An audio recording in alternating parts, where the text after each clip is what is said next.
When life breaks you, when the weight of pain feels too heavy to carry, and when every step forward feels like walking through fire, remember this truth. Suffering is not the end of you. It is the beginning of your transformation. The Buddha once said, "Peace comes from within. Do not seek it without." What this means is that even in the middle of your darkest moments, calmness and strength are not found in the world outside you. They are discovered in the stillness of your own heart. The choice is always yours. Will you let pain chain you down, or will you use it as the fire that forges your strength? Stay with me, because today I will share with you powerful lessons rooted in Buddhist wisdom that will help you not only survive your darkest moments, but rise from them stronger, calmer, and more awakened than ever before. 1. Pain is the first noble truth. Accept it, don't deny it. Life will always bring moments of suffering. From the moment we are born until the last breath we take, pain finds its way into our journey. Sometimes it comes through loss, when someone we love is taken away. Sometimes it comes through heartbreak, when the person we trusted breaks our spirit. Sometimes it comes through sickness, when the body reminds us of its fragility. And sometimes it arrives silently through loneliness, disappointment, or the feeling of not being enough. No matter who you are, no matter how much you achieve or how much you try to protect yourself, suffering is part of the human experience. This is why Buddhism begins with the first noble truth. Life contains suffering. The biggest mistake most people make is believing that suffering should not exist, that it is somehow unfair, or that if life were perfect, pain would not touch them. This false expectation creates even deeper suffering, because the moment something painful enters their lives, they resist it, they fight it, they push it away, or worse, they pretend it doesn't exist. But denying pain does not make it disappear. In fact, it gives it even more power. It lingers in the shadows of your heart, waiting to resurface when you are most vulnerable.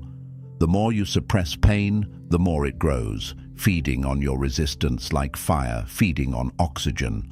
True strength begins not in escaping pain, but in acknowledging it fully. Acceptance is the first step toward liberation.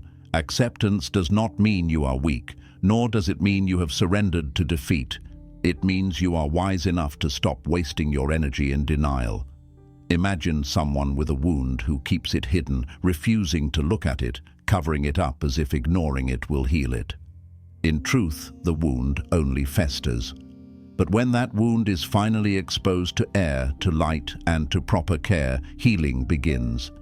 Pain in life works the same way. When you accept it, when you face it directly instead of hiding it, it begins to lose its grip on you.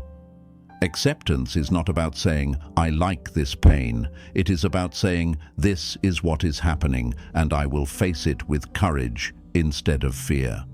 When you look at suffering through this lens, it transforms from an enemy into a teacher. You begin to see that pain is not here to destroy you, but to awaken you. To accept suffering is to walk through the fire with steady steps, instead of running blindly and burning yourself even more. This is why the first noble truth is so powerful. It is not meant to discourage you, but to free you. Because once you accept that suffering is a natural part of life, you stop asking, "Why me?" and instead ask, "How can I grow through this?"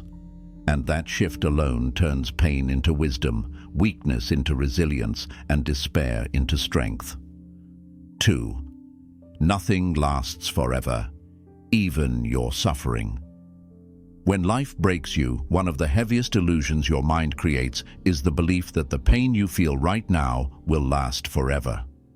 In the middle of heartbreak, you convince yourself that you will never love again. In the midst of grief, you believe the tears will never stop flowing. In moments of failure, it feels like you will never rise again. This is the trick of suffering. It whispers to you that what you are going through is permanent, when in truth, everything in life is temporary. Buddhism teaches one of its most profound truths, impermanence. Nothing in existence lasts forever. The seasons change, the flowers bloom and wither, the tides rise and fall, and even mountains crumble over time. The same law applies to your inner world. Emotions, no matter how powerful, are like waves. They rise, they peak, and eventually they fade away. No storm has ever lasted forever, and neither will the one in your heart. The reason suffering feels endless is because the mind clings to it. We replay the memory of pain again and again, feeding it with our thoughts, strengthening its hold over us. It is like carrying a heavy stone. If you hold it for one moment, it is bearable. If you carry it for days, it feels impossible. Pain is not designed to stay with you forever, but attachment makes it stay longer than it should. The practice of mindfulness reminds us to see our emotions like clouds drifting across the sky. No matter how dark the cloud is, the sky behind it remains clear, and the cloud will eventually pass. Understanding impermanence gives you hope in your darkest hours. When you are broken, remind yourself, "This is not my forever. This is a passing moment in the river of my life."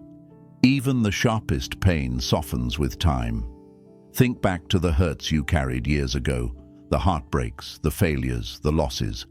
At that time they felt unbearable, yet here you are today, still alive, still breathing, still capable of joy. What once seemed like the end became just another chapter in your story. Impermanence also teaches us something deeper. Because life and emotions are temporary, every experience is precious. Even joy, laughter, and love are fleeting. This is why we must embrace them fully when they come, and also release them gracefully when they go. Trying to hold on to joy forever is just as impossible as trying to escape pain forever. The beauty of life lies in its flow, in knowing that every sunrise is followed by sunset, and every night eventually gives birth to a new dawn. So when life breaks you, do not let your heart be tricked into believing it will stay broken forever. Just as wounds close, storms clear, and seasons change, your suffering will also move on. Your only task is to endure with patience, to breathe through the storm, and to remind yourself again and again, this too shall pass. Third detachment is freedom from suffering. If you look closely at your deepest pains, you will notice that they rarely come only from the event itself. They come from your attachment to how you wanted life to be. Heartbreak is not just about losing someone, it is also about clinging to the idea that they would always stay. Disappointment is not just about things going wrong. It is about your attachment to how you imagined them going right. Much of human suffering comes not from what is, but from what we demand life to be. Buddhism teaches that attachment is one of the root causes of suffering. The problem is not love, not desire, not connection. It is the way we cling to them as if they must never change. We want people to stay forever. We want circumstances to remain stable. We want happiness to be permanent. But nothing in life is fixed. The moment we try to hold it tightly in our hands, it begins to slip through our fingers, leaving us anxious, bitter, and broken. Detachment does not mean you stop caring, nor does it mean you must live without love or connection. True detachment is about seeing life for what it really is, a river in motion. Every person, every experience, every success and failure is a wave on that river, flowing in and out of your life. When you cling to a wave, demanding that it never pass, you suffer. When you allow the wave to rise and fall naturally, you experience peace. Think about holding sand in your palm. If you squeeze your fist tightly, the sand slips away faster. But if you keep your hand open, the grains rest gently without resistance. Life is like that. Relationships, opportunities, moments of happiness, all are like sand. The more you try to control them, the quicker they leave you. But when you practice detachment, you learn to let things exist as they are, without the desperate need to cage them. Detachment also gives you freedom when life breaks you. Imagine the pain of betrayal. The sharpest suffering often comes not from the act itself, but from the belief that this person was supposed to love me, was supposed to stay loyal, or think about losing a job. Much of the pain comes from the attachment to the identity you created around that job. I am nothing without it. When you loosen the grip of attachment, you see that the betrayal, the loss, the failure do not define you. They are experiences passing through you. Your worth is not tied to what stays or what leaves. This freedom is powerful.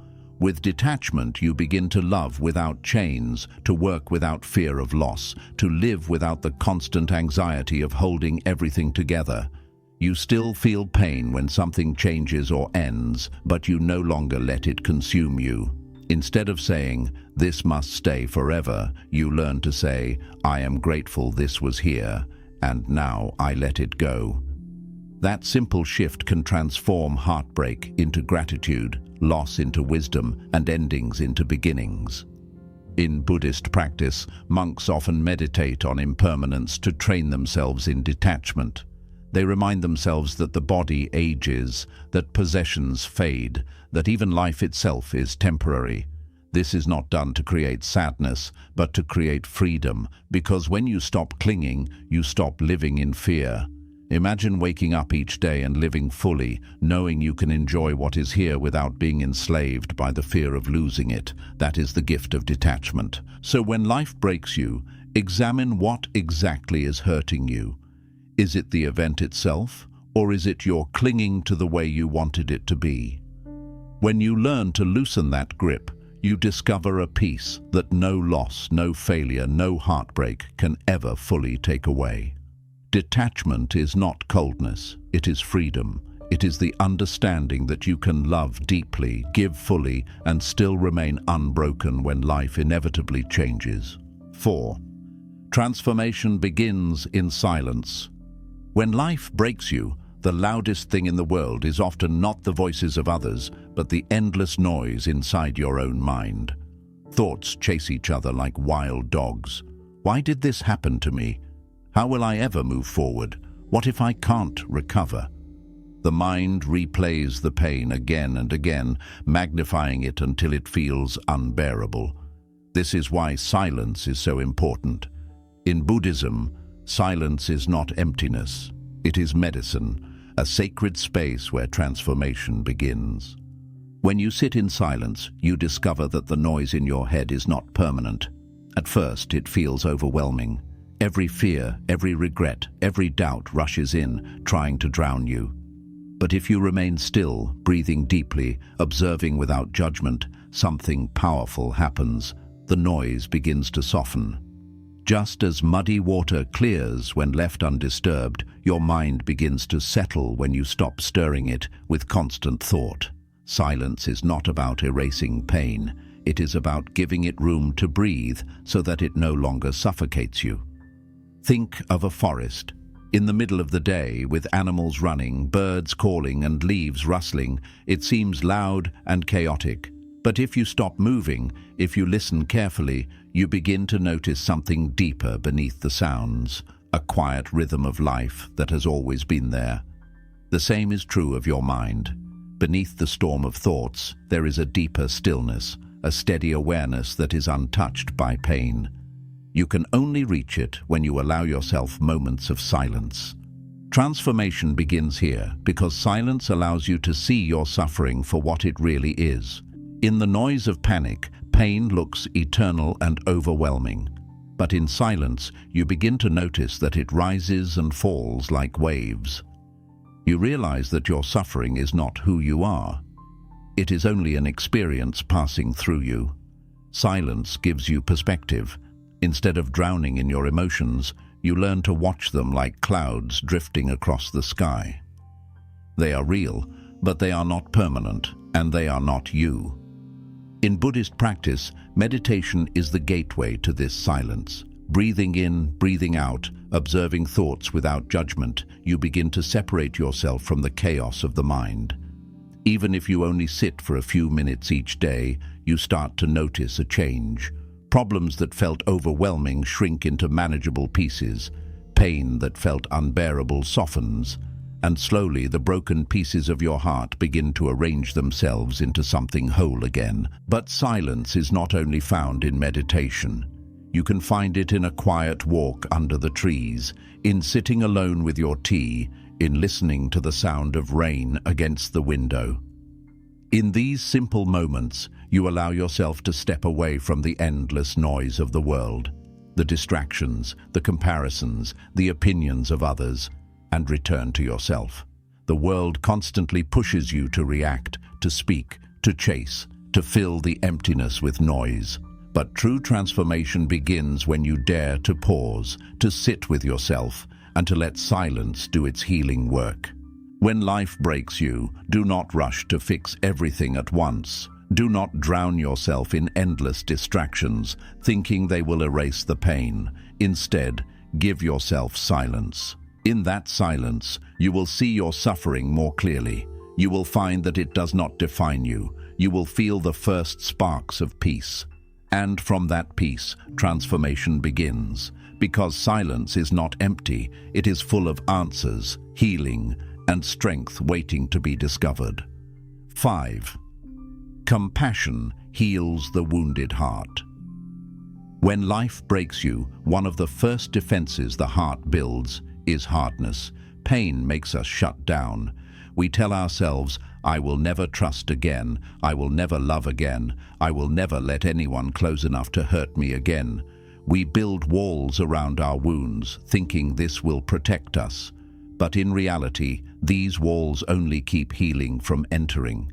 Bitterness, anger, and hatred may feel like strength in the moment, but they quietly poison the soul. That is why Buddhism teaches us a different path, the path of compassion. Compassion is not weakness. It is the medicine that heals the deepest wounds of the heart. Compassion begins with yourself. When you are broken, your mind often becomes your own harshest critic. You tell yourself you are a failure. You blame yourself for not being strong enough. You replay every mistake and every moment, punishing yourself again and again. But healing cannot come from cruelty. Imagine a child who has fallen and scraped their knee.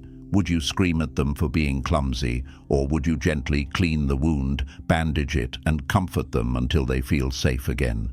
Your heart is that child. It does not need your anger. It needs your kindness. Speaking to yourself with compassion is the first step to recovery. Say to yourself, I am hurting, but I am still worthy. I am in pain, but I am still deserving of love. When you open the door of compassion to yourself, you naturally begin to extend it to others. This does not mean excusing the harm others caused you. It means understanding that just as you suffer, others also suffer. The person who betrayed you, the one who hurt you, the one who left you, all of them act from their own ignorance, fear, and pain. This does not make their actions right, but it explains why they exist. When you begin to see suffering in others, anger slowly melts into understanding, and with understanding comes freedom. Because holding on to hatred is like drinking poison and expecting the other person to die. Compassion allows you to put down that poison and set yourself free. Compassion is also a bridge. It connects you back to humanity when pain makes you feel isolated. When you are suffering, it is easy to believe you are alone in your struggle, but compassion reminds you that every person you pass on the street carries their own hidden wounds. The mother who smiles at her child may be carrying grief. The man who seems strong may be battling loneliness. The stranger who speaks harshly to you may be drowning in invisible pain.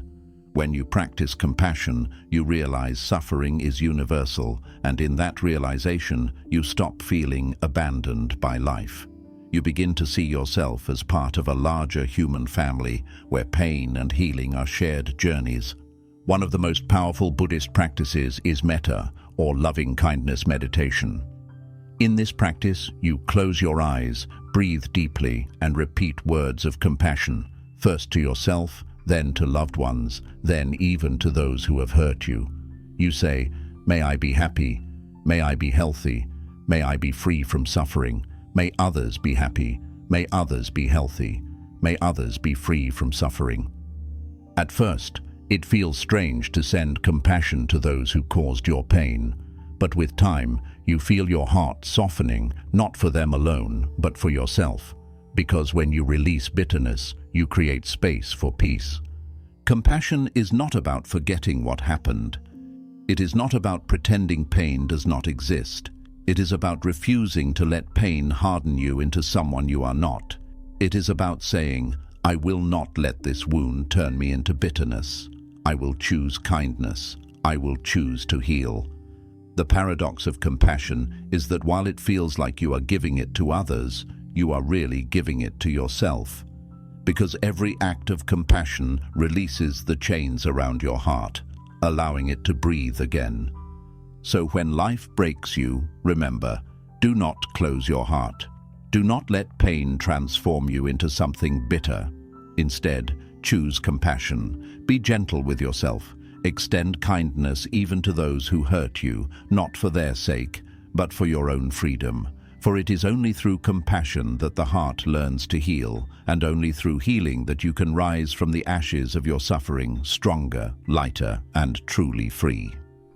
6. Your pain can become your teacher. When you look back at the most transformative moments of your life, you will often realize something surprising. They were not born from comfort, ease, or joy. They were born from pain. Pain has a way of chiseling the soul, carving depth where there was once only surface, forcing wisdom where there was once only ignorance. But most people never discover this gift because instead of listening to their pain, they run from it, bury it, or curse it. Yet in Buddhism, pain is seen as one of the greatest teachers we will ever have, if only we have the courage to sit with it long enough to hear its lessons. The human instinct is to avoid suffering at all costs. We distract ourselves, numb ourselves, drown ourselves in noise and endless busyness. When sadness comes, we scroll through our phones, trying to escape into someone else's life. When loneliness creeps in, we surround ourselves with shallow company just to silence the ache inside. When failure strikes, we cover it up with excuses instead of facing the discomfort of what it is trying to teach us. But avoidance never works. Pain that is ignored does not vanish. It waits. It waits for the quiet moments when you are alone. It waits for the cracks in your defenses. It waits until it bursts forth again, demanding your attention, demanding that you learn what it came to teach. Think of fire. Fire can burn you, yes, but fire can also warm you, cook your food, and bring light to the darkness. Pain works the same way. If you run from it, it will burn you again and again. But if you learn to approach it with awareness, it can transform into wisdom that illuminates your path. Pain has knowledge written within it, and every wound carries a message. Your only task is to sit still long enough to read it. Consider heartbreak. When someone you love deeply walks away, the pain can feel unbearable. Your mind replays every memory, every word, every lost moment, tormenting you with what once was. At first, the suffering feels like punishment, like cruelty. But if you lean into it with awareness, heartbreak begins to whisper truths. That love must never be clung to as possession, that your worth is not defined by someone else's presence, that the heart, once broken, can grow larger and more compassionate than before. In this way, heartbreak teaches resilience, self-respect, and the reality of impermanence. Or consider failure. No one enjoys failing. It wounds the ego, it exposes weaknesses, it makes you doubt your path. But failure is a teacher with lessons success can never offer. Success soothes, but failure awakens. Failure teaches you humility, reminding you that you are not invincible. Failure teaches you perseverance, showing you that true growth requires persistence beyond comfort. And failure teaches you creativity, pushing you to explore paths you would never have considered if everything had gone smoothly. Many of the world's greatest breakthroughs, whether in science, art, or personal growth, were born from the ashes of repeated failure. Even grief, one of the heaviest forms of suffering, carries hidden wisdom. When someone you love dies, your heart shatters in ways you never imagined possible. The emptiness feels unbearable. Yet, over time, grief teaches you the preciousness of life. It awakens you to the reality that every moment is fleeting, that every hug, every laugh, every conversation is a gift that should not be taken for granted. Grief teaches compassion, too. Once you have walked through the valley of loss, you are able to hold the hand of another grieving soul with a depth of understanding you could never have offered before. In this way, grief expands your humanity, even as it breaks your heart. In Buddhism, this process of learning from suffering is called turning poison into medicine. The poison of pain can either destroy you or heal you, depending on how you use it. If you resist it, deny it, or let it harden your heart, it poisons you, making you bitter and hopeless. But if you embrace it, reflect on it, and allow it to transform your perspective, it becomes medicine. Strong, bitter medicine, yes, but medicine that heals you and makes you wiser than before. The key lies in awareness. When pain arrives, do not rush to escape it. Instead, ask yourself, what is this trying to teach me? This simple question changes everything. Instead of being a victim of suffering, you become a student of it. Instead of asking, why me, you ask, what can I learn? And when you shift your perspective in this way, even the heaviest suffering becomes a classroom for growth. Imagine a monk sitting in meditation. Hours pass and discomfort grows. The legs ache, the back stiffens, the mind screams for relief. A beginner may quit, saying, "This pain is unbearable." But a wise monk leans into the discomfort and observes it closely. They notice how the pain rises, how it peaks, how it eventually fades. In doing so, they learn patience, endurance, and the truth of impermanence. This is the essence of learning from suffering, not escaping it, but observing it until its hidden wisdom reveals itself. Your pain is like a mirror. It shows you where you are still clinging, where you are still weak, where your heart is still closed. It points out the illusions you still hold, illusions about permanence, control, or identity. For example, when you lose your job, the pain may show you that your self-worth has been tied too tightly to your career. When a relationship ends, the pain may reveal that you have been seeking your identity through another person instead of within yourself. These realizations hurt, but they also free you, because once you see the source of your suffering, you can begin to let it go. Another powerful lesson of pain is humility. When life breaks you, you are reminded that you are human, fragile, vulnerable, imperfect. This humility softens you, makes you less arrogant, less judgmental of others. It allows you to approach life with greater openness. Pain strips away the illusions of control and teaches you to walk more gently, more compassionately through the world. But perhaps the greatest lesson pain teaches is resilience. Every time you endure suffering, you grow stronger. Not in the sense that you become unfeeling or hardened, but in the sense that you discover your capacity to rise again. You realize that even when you were sure you could not survive, you did. Even when you thought the darkness would never end, you found your way back to the light. And that realization becomes a source of deep inner strength, a strength that can never be taken away because it was forged in the fire of your own suffering. Your pain, then, is not a punishment. It is not proof that life is against you. It is an invitation to grow, to awaken, to see more clearly. Pain asks you to slow down, to reflect, to realign. It asks you to see what you could not see before, to open your heart in ways you never thought possible, to become the kind of person who carries scars, not as marks of shame, but as symbols of survival and wisdom. So the next time life breaks you, pause before you run from the pain. Sit with it. Listen to it. Ask what it has come to teach you. You may discover that the very thing you thought would destroy you is the very thing that will shape you into your strongest, wisest self. For pain is not just an enemy, it is a teacher, and when you learn its lessons, you will never be the same again. 7. Brokenness is the beginning of awakening. When life breaks you, it feels like the end. The dreams you built collapse. The trust you held shatters. The identity you once carried slips away from your hands. Brokenness feels like death, not of the body, but of the spirit. And in those moments you may tell yourself, I will never recover. I am too damaged. My life is ruined. But what if I told you that your brokenness is not the end of your story? It is the beginning of your awakening. In Buddhism, suffering is not seen as meaningless destruction. It is seen as the fertile soil in which awakening grows. Just as the lotus flower blooms only in muddy water, your spiritual growth often blooms in the muddiest, most painful experiences of your life. The cracks in your soul, the wounds in your heart, the scars you carry. These are not signs of weakness.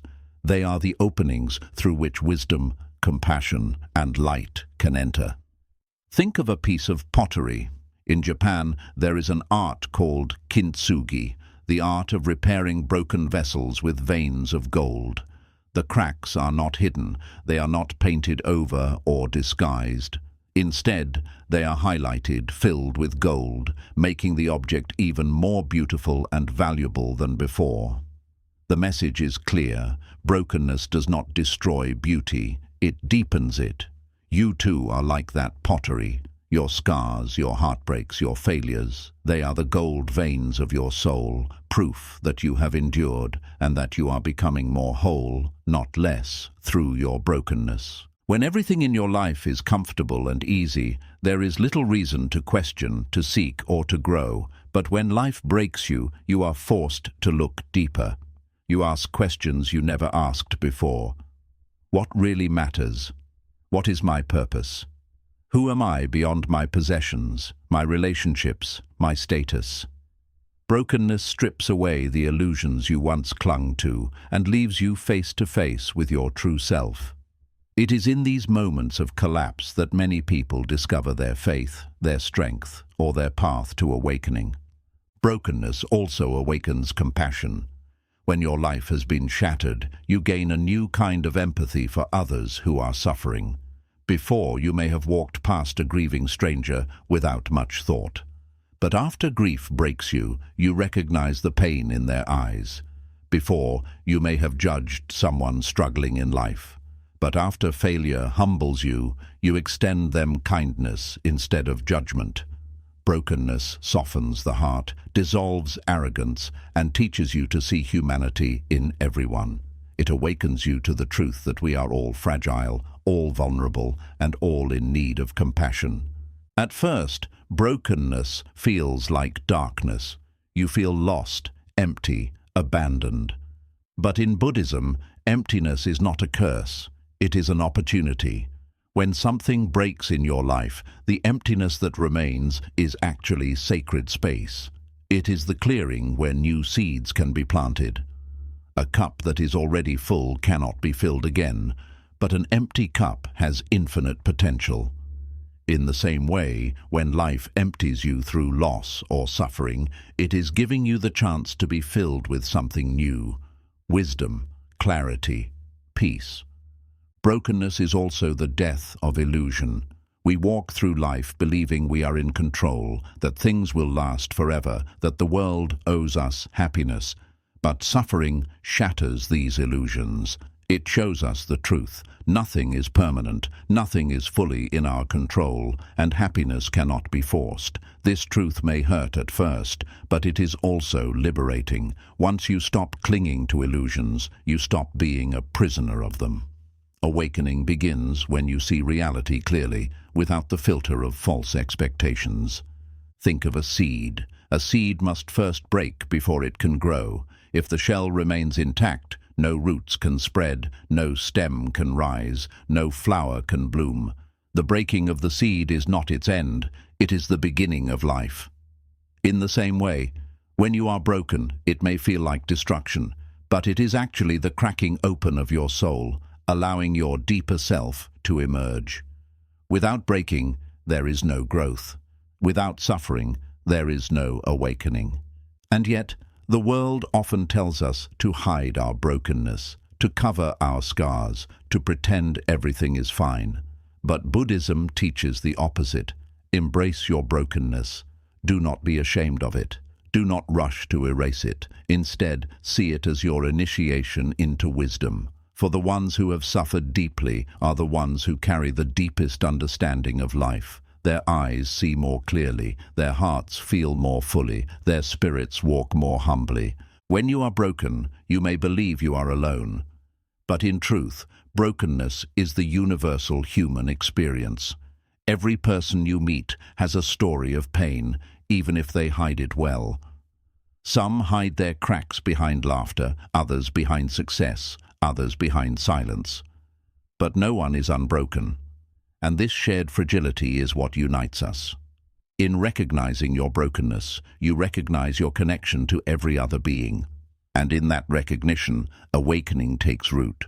The Buddha himself awakened not in comfort, but after encountering suffering. He saw sickness, old age, and death, and it broke him. But instead of turning away, he let that brokenness guide him. He sat under the Bodhi tree, facing the full weight of life's suffering, until he found the truth of liberation.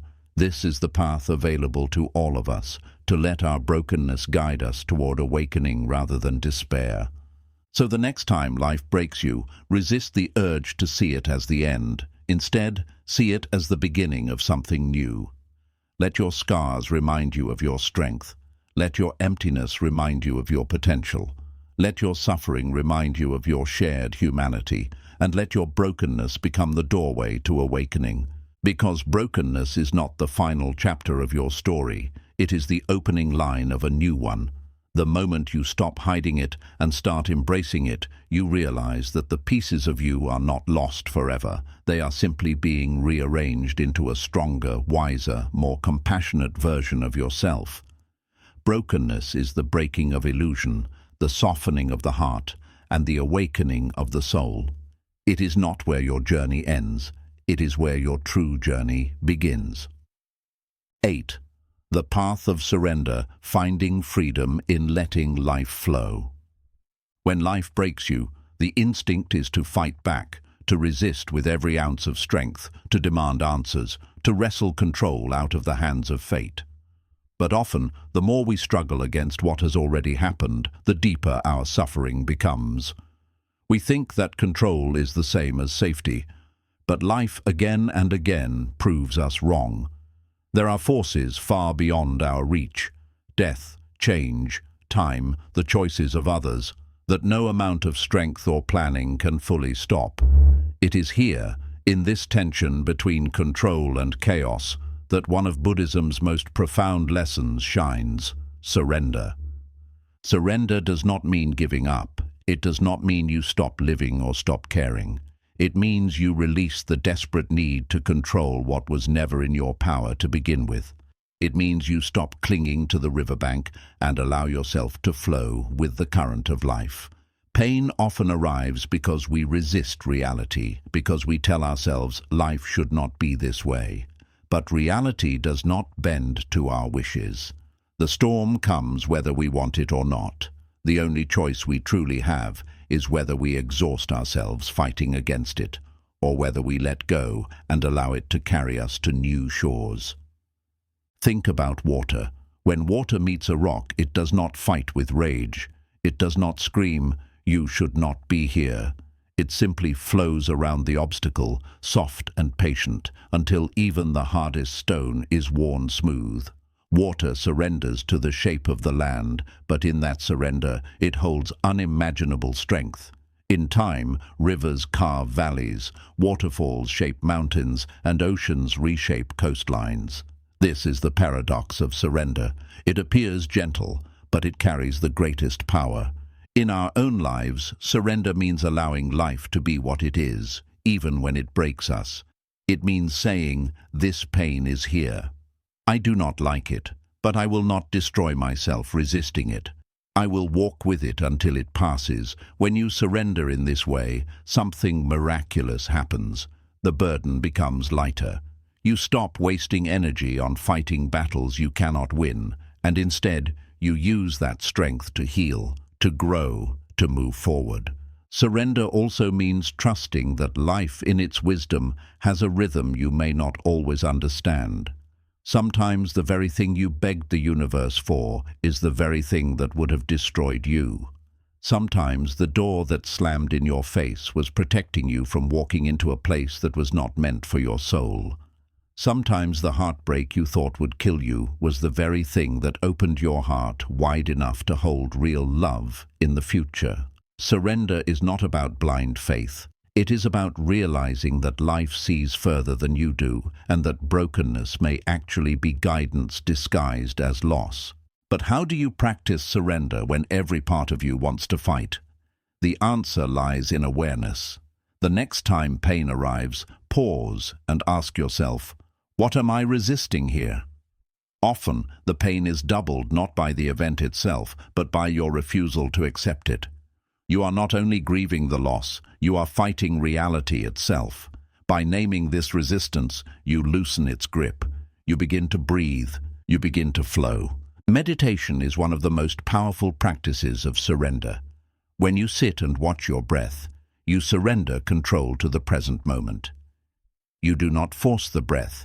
You simply observe it. You do not chase thoughts away. You let them come and go like clouds. Each breath is a reminder. Life is happening now, whether or not you approve. And in that acceptance, in that surrender, peace arises. Surrender is also the path to freedom. So much of human suffering comes from trying to control what we cannot. We try to control people, to make them stay, to make them love us, to make them behave the way we want. But people are rivers, not statues. They flow, they change, they move according to their own journey. We try to control time, clinging desperately to youth, to memories, to moments we wish would never end. But time does not pause for anyone. It moves forward, carrying everything with it. When you stop clinging, when you surrender, you discover freedom. You are no longer a prisoner to your attachments or fears. Imagine holding a rope tied to a wild horse. The horse drags you, pulls you, injures you, yet you refuse to let go because you are afraid of what will happen if you release it. But the moment you let go, the struggle ends. Surrender is like that. It does not erase the horse, but it frees you from being dragged by it. You stop being at war with life. Your brokenness, then, becomes an invitation to surrender.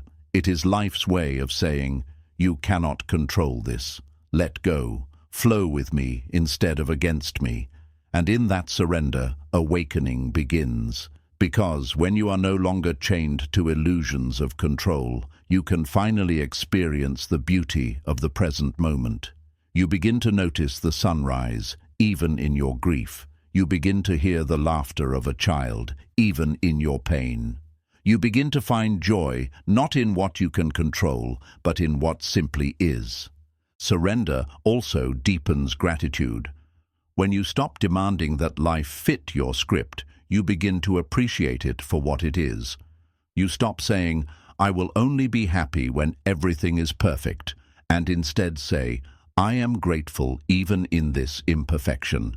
This is true awakening, not waiting for the storm to end before you find peace, but finding peace even as the storm rages. And perhaps the greatest gift of surrender is that it transforms brokenness into strength. When you surrender, you are no longer fragile. Life can shake you, but it cannot shatter you, because you have stopped clinging to the illusion of permanence. You have become like water, soft, flowing, yet unstoppable. Every loss, every heartbreak, every painful ending becomes another current in your river, carrying you further on your journey. So when life breaks you, remember this. You do not have to fix everything. You do not have to control the uncontrollable. You do not have to fight the river. You only have to surrender to its flow. Let go of the rope. Release the illusion. Trust that life is guiding you, even through the darkest valleys, toward a horizon you cannot yet see. Surrender is not weakness. It is the highest form of strength because it takes courage to stop fighting, to stop controlling, to simply open your hands and let life move through you. And in that courage, you find freedom. In that freedom, you find peace. And in that peace, you awaken to the truth that brokenness is not your enemy, suffering is not your curse. Both are simply the river of life, carrying you toward the ocean of awakening. 9. The strength in stillness, discovering power in moments of pause. When life breaks you, the instinct is almost always to move, to escape the pain, to distract yourself, to keep going so fast that you do not have to feel the heaviness inside your chest. You throw yourself into work, into endless scrolling, into conversations, into noise, anything to avoid facing the silence where your pain waits. But Buddhism teaches something radically different: stillness. Stillness is not laziness, and it is not weakness. Stillness is power. It is the sacred ground where your heart learns to breathe again, where clarity returns, and where true healing begins. The world glorifies motion. People praise those who keep pushing no matter what, who never pause, who grind and hustle even when their spirit is collapsing. But there is a hidden danger in endless motion. It prevents you from truly seeing. Pain does not disappear simply because you are moving quickly. It follows you quietly, like a shadow. And the faster you run, the more it waits for you at the moments when you slow down. Stillness, on the other hand, forces you to stop and face your pain directly, to let it speak, to let it reveal its hidden lessons. Think of a lake. When the water is disturbed, when waves and ripples cover its surface, you cannot see your reflection clearly. But when the lake becomes still, its surface turns into a perfect mirror. Your mind is like that. When it is filled with noise, with constant activity, with rushing thoughts, you cannot see yourself clearly. But in stillness, when the ripples settle, you begin to see who you truly are, and you begin to understand your suffering with clarity instead of confusion. Stillness does not mean doing nothing. It means doing something deeper than action. It means being fully present. It means allowing yourself to sit with your emotions instead of escaping them. It means listening to your breath, watching your thoughts, feeling the weight of your pain without judgment. At first, this feels unbearable. The mind screams for distraction, the heart resists, the body fidgets. But if you endure those first waves of discomfort, you discover something extraordinary. Pain does not last forever. It rises, it peaks, it falls. And when you see this clearly in stillness, you stop being afraid of it. You realize that suffering is not an infinite prison but a passing visitor. The Buddha himself found awakening not through constant motion, but through sitting still under the Bodhi tree, refusing to run, refusing to distract himself, facing the full force of suffering until wisdom emerged. This is the lesson stillness offers us. When you stop running from pain and sit quietly with it, you see it for what it really is: temporary, changing, and powerless to define you. Stillness also teaches patience. In a world addicted to speed, patience feels impossible. But life cannot be rushed. Healing cannot be forced. Just as a seed takes time to break, root, and grow into a tree, your heart takes time to mend and transform. Stillness trains you to honor this process.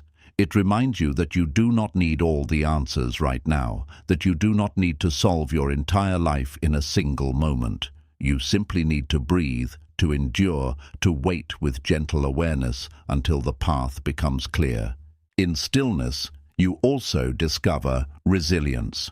Most people believe resilience comes from constant action, from never stopping, from pushing forward no matter what. But true resilience comes from the ability to pause without collapsing, to sit in silence without breaking, to carry your suffering without drowning in it. When you learn to sit still with your pain, you discover that you are stronger than you ever imagined, because you are no longer running from the storm. You are sitting calmly in the middle of it, watching it pass. Stillness also awakens gratitude. When you slow down, you begin to notice the small things that endless motion makes you miss. The way sunlight filters through leaves, the way wind brushes your face, the way a sip of water soothes your body. These moments may seem small, but in stillness, they shine like treasures. Gratitude emerges not from getting everything you want, but from finally noticing what you already have.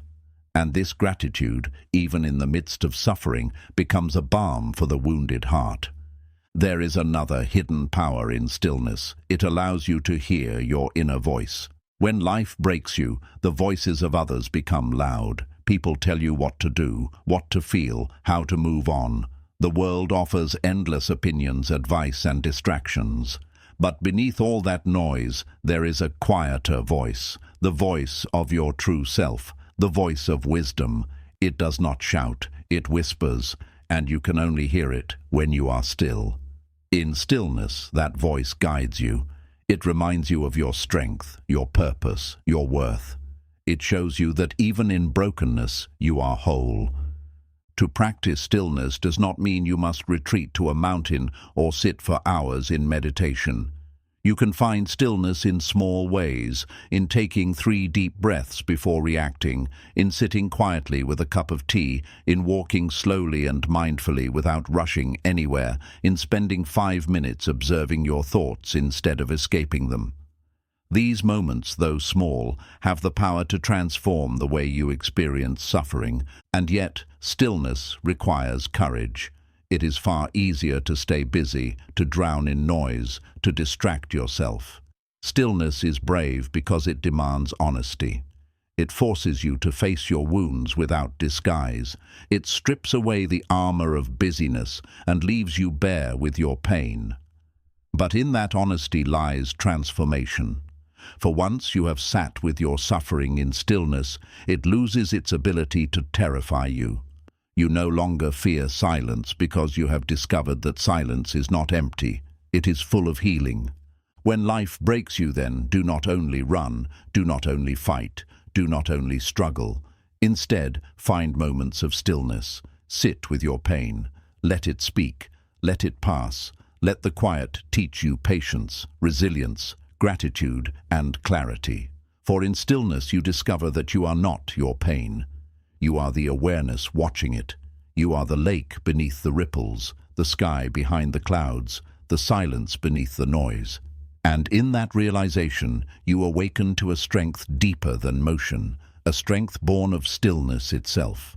Because sometimes the most powerful thing you can do is not to move, not to fight, not to escape, but simply to be still, to breathe, and to let life heal you in its own time. That is the strength of stillness, and when you embrace it, you discover that brokenness is not the end. It is the doorway to awakening, waiting for you in the quiet of your own heart.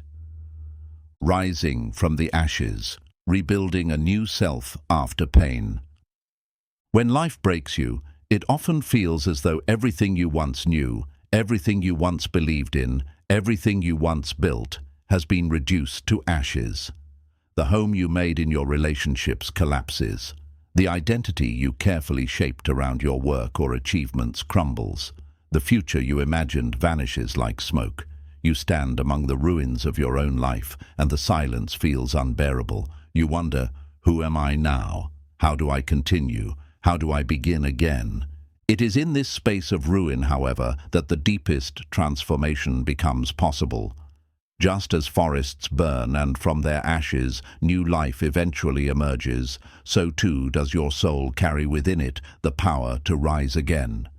Pain breaks you, yes, but it also clears the ground, making space for a stronger, wiser, more authentic self to be born.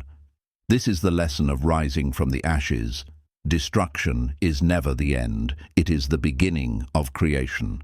We are often attached to the idea of continuity, the comforting illusion that life should unfold in a straight line, predictable and secure.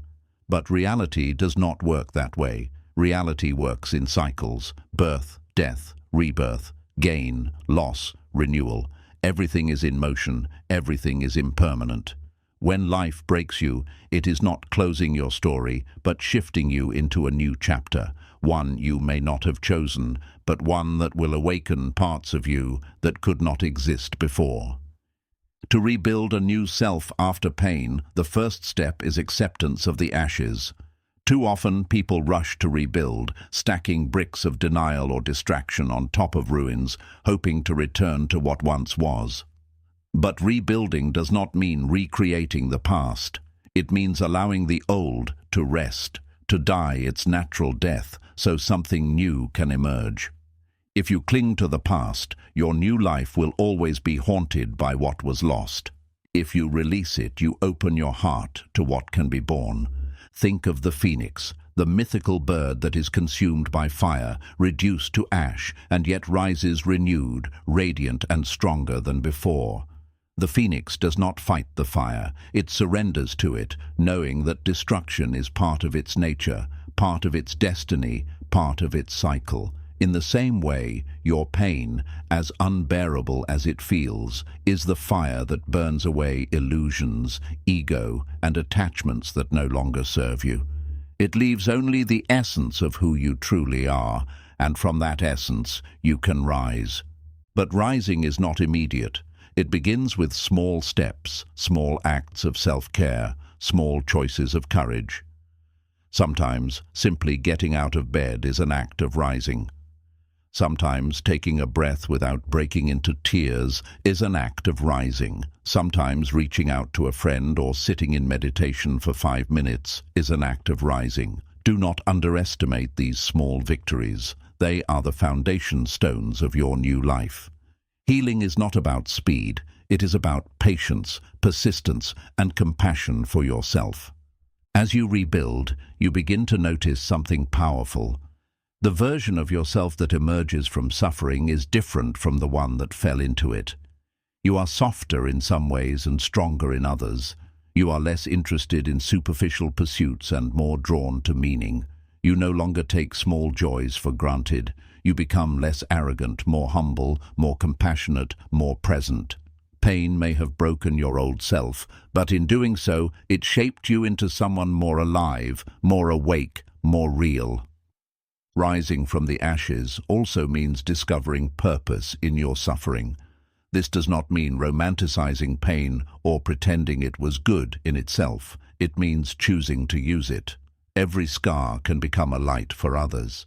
Every wound can become a bridge of empathy. When you rise, you carry with you not only your own healing, but the power to inspire and comfort others who are still in their darkness. Your pain gives you a voice, a story, a truth that can reach hearts more deeply than any theory or philosophy ever could. In this way, your brokenness becomes not just your path of awakening, but your gift to the world. Still, rising requires trust. Trust that even when you cannot see the horizon, the road is leading somewhere. Trust that life in its strange and unpredictable wisdom has not abandoned you. Trust that the ashes are not emptiness, but fertile soil, waiting for seeds of renewal to grow. Trust that the breaking was not an ending, but a clearing, a preparation for something larger than you could have imagined. There will be setbacks. Rising from ashes is not a straight climb, but a cycle of falling and standing again. Some days you will feel strong, ready to face the world. Other days, the weight of sorrow will pull you back down. This is natural. Healing moves like waves, rising, falling, flowing. Do not judge yourself for the days you fall back into pain. Every rise, no matter how small, adds to your strength. Every time you stand again, the new self within you grows clearer, steadier, more resilient. Rising from the ashes also requires forgiveness. Not always forgiveness for others, though that too is powerful, but forgiveness for yourself. Too often we carry shame for the ways we broke, for the mistakes we made, for the times we felt weak. But breaking is not failure. It is human. To forgive yourself is to allow yourself to heal without chains. It is to say, I did the best I could with the pain I had, and now I choose to rise. When you finally stand again, you realize something extraordinary. The ashes you once cursed are the very ground that nourished your new life. Without the fire, you would never have discovered your resilience. Without the loss, you would never have discovered the depth of your love. Without the breaking, you would never have discovered the strength of your spirit. The ashes are not your enemy. They are your rebirth.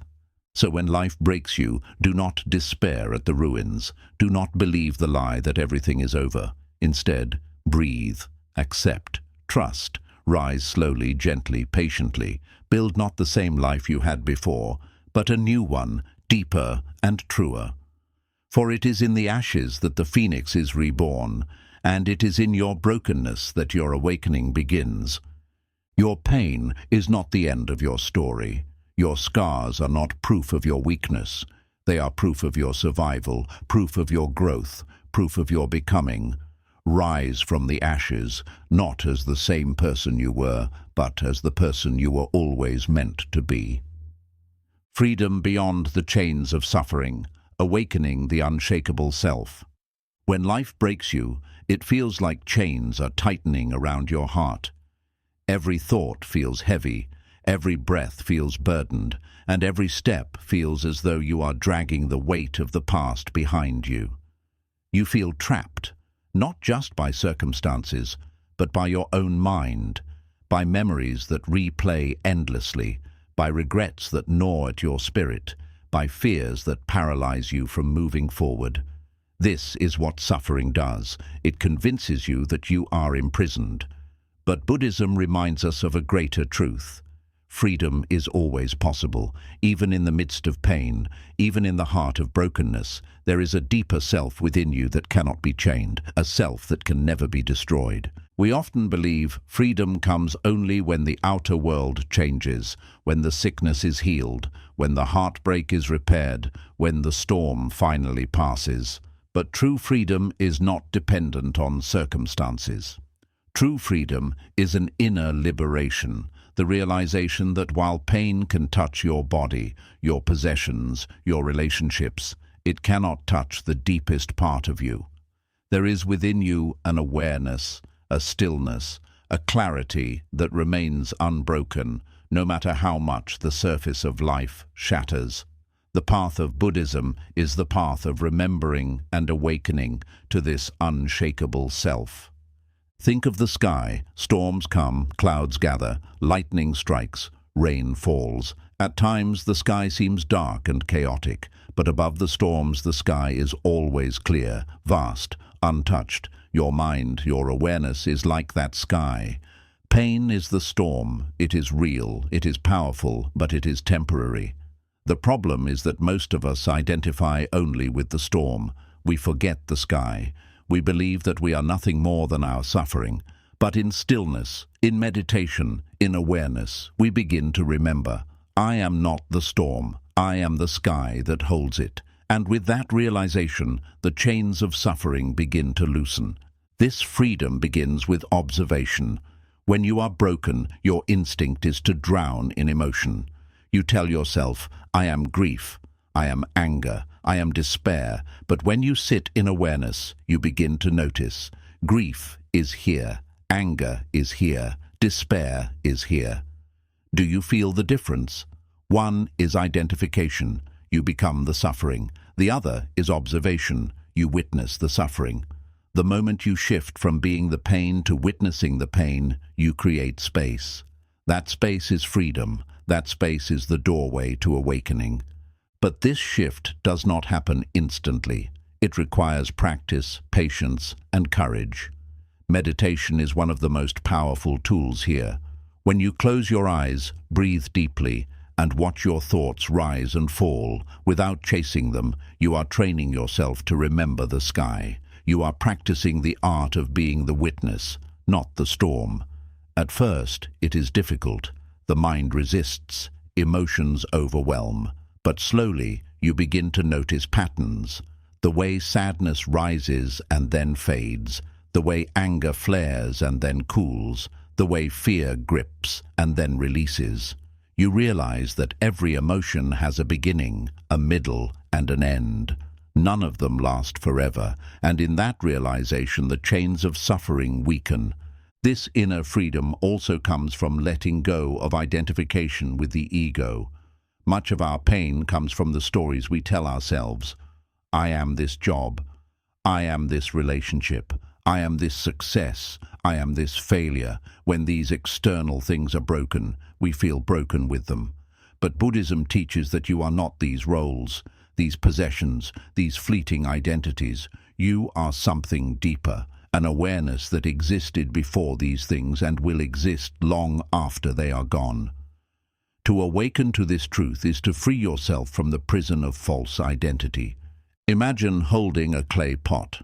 If the pot breaks, the space inside it is not destroyed. The space was always there, before the pot, during the pot, after the pot.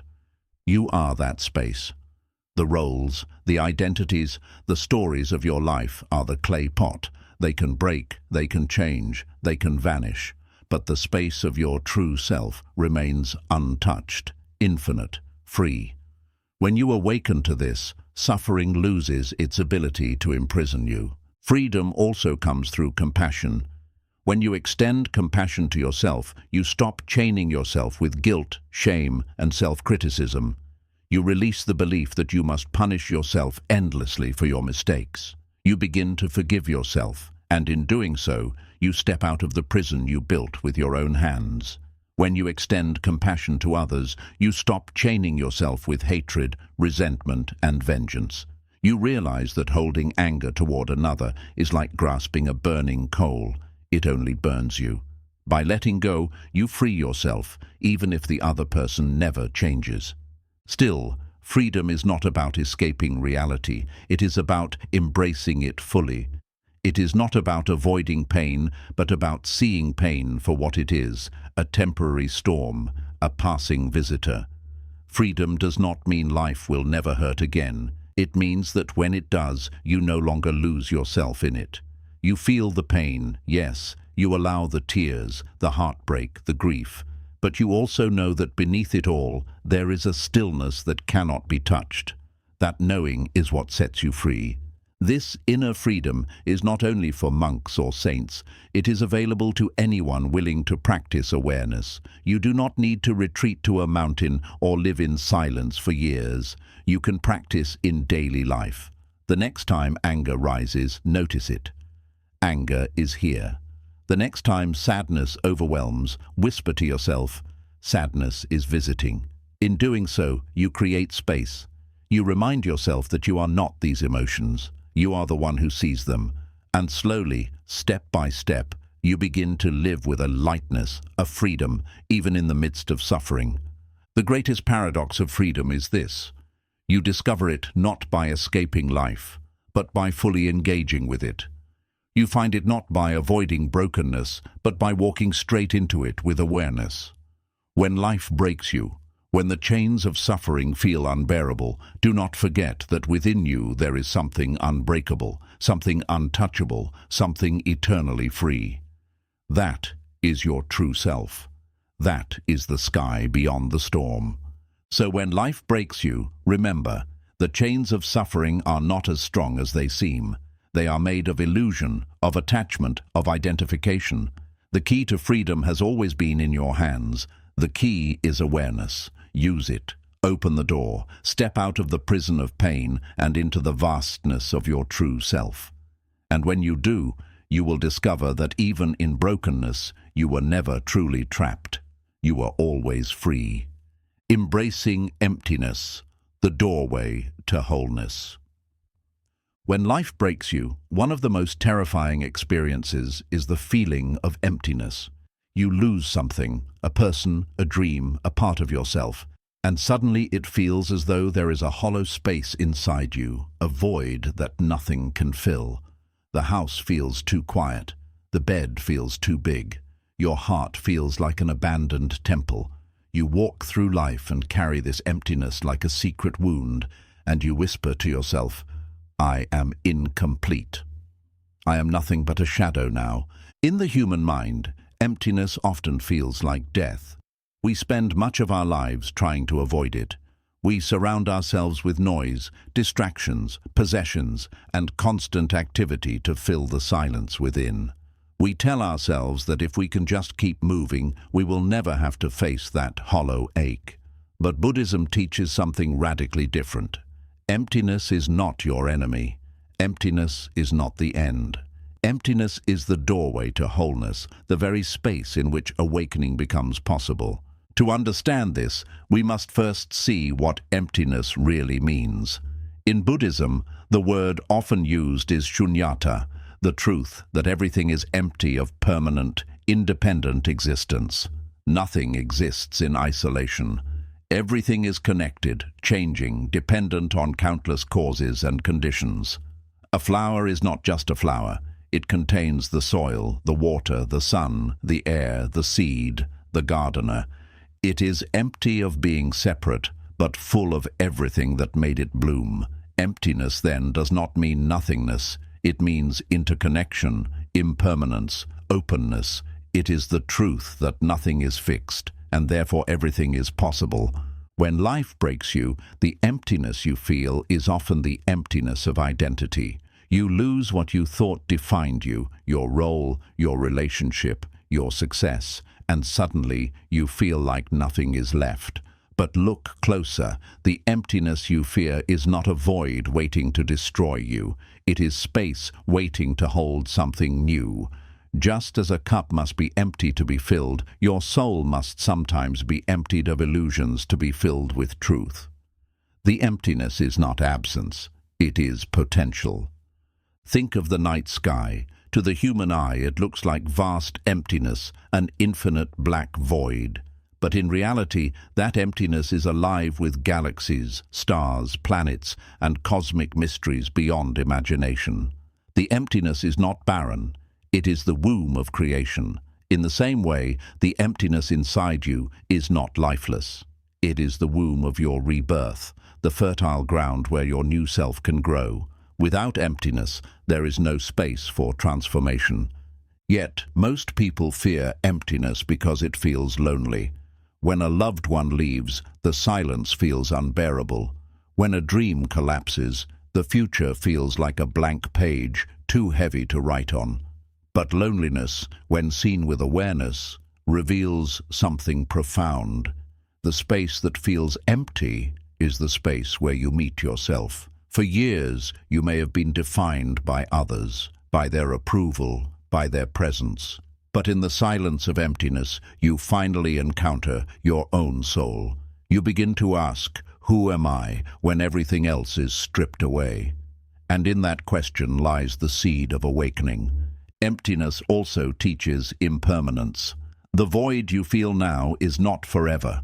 Just as a field lies barren in winter but blooms again in spring, your heart, too, will one day blossom again. What feels empty today may be overflowing tomorrow. By sitting with emptiness instead of fleeing from it, you learn patience, trust, and surrender. You learn that you do not need to fill the void with shallow distractions. You can let it be, let it breathe, let it transform in its own time. But the most transformative gift of emptiness is freedom. When you embrace emptiness, you let go of clinging. You stop grasping at people, things, or identities to complete you, because you realize that nothing outside you can make you whole. Wholeness is not found in possessions, relationships, or achievements. It is found in the space within, the awareness that holds everything. Emptiness frees you from illusions of permanence and teaches you to live fully in the present moment without chains. Imagine standing in a temple. The beauty of the temple is not in its walls, but in the empty space inside that allows people to gather, to worship, to find peace. Without emptiness, the temple would be nothing more than stone. Your life is like that temple. It is the space, the openness, the silence that makes it sacred. When you stop fearing emptiness, you begin to see it as your greatest gift. Practicing with emptiness can be simple, yet profound. Sit in silence. Breathe deeply. When the hollow ache rises, instead of pushing it away, whisper to yourself, "This emptiness is space." This emptiness is possibility. This emptiness is my teacher. Feel the openness rather than the lack. Notice that within the space of emptiness, peace also lives. Nothing is missing, nothing is broken. You are not incomplete, you are spacious, vast and open like the sky. Embracing emptiness also awakens compassion. Once you have sat with your own void, you understand the voids others carry. You see the hidden loneliness in their smiles, the quiet ache in their eyes, the emptiness they try to cover with noise. And because you have faced your own emptiness, you no longer judge theirs. Instead, you reach out with kindness, offering them the comfort you once longed for. Emptiness becomes the bridge that connects all beings, because it is the shared truth of existence. When life breaks you then, and you find yourself staring into emptiness, do not run, do not curse it, do not rush to fill it. Instead, sit with it, breathe with it. Let it teach you that emptiness is not death, it is life waiting to be born. Let it show you that wholeness is not found in holding on, but in letting go. Let it remind you that you are not a broken vessel, you are the sky itself, vast and infinite, holding everything, needing nothing to complete you. The paradox is this: when you embrace emptiness, you discover fullness. When you stop fighting the hollow space, you find that it is not hollow at all. It is alive with possibility, with freedom, with peace. And in that moment you realize that emptiness is not the enemy of wholeness. It is the doorway into it. So when life breaks you and emptiness comes knocking, welcome it. Sit with it. Learn from it. For it is through emptiness that you awaken to your truest self. And in that awakening you discover that you were never incomplete. You were always whole, always infinite, always enough. The silent power of patience, enduring the storm until the sky clears. When life breaks you, one of the hardest things to bear is not only the pain itself, but the time it takes to heal. We live in a world addicted to speed. Fast food, fast answers, fast success, fast distractions. We are taught that if something is broken, we must fix it immediately. But the soul does not work like that. A broken heart cannot be stitched overnight. A grieving spirit cannot be rushed into joy. A wounded mind cannot be commanded to be still. This is where the forgotten virtue of patience becomes one of the most powerful lessons in Buddhism.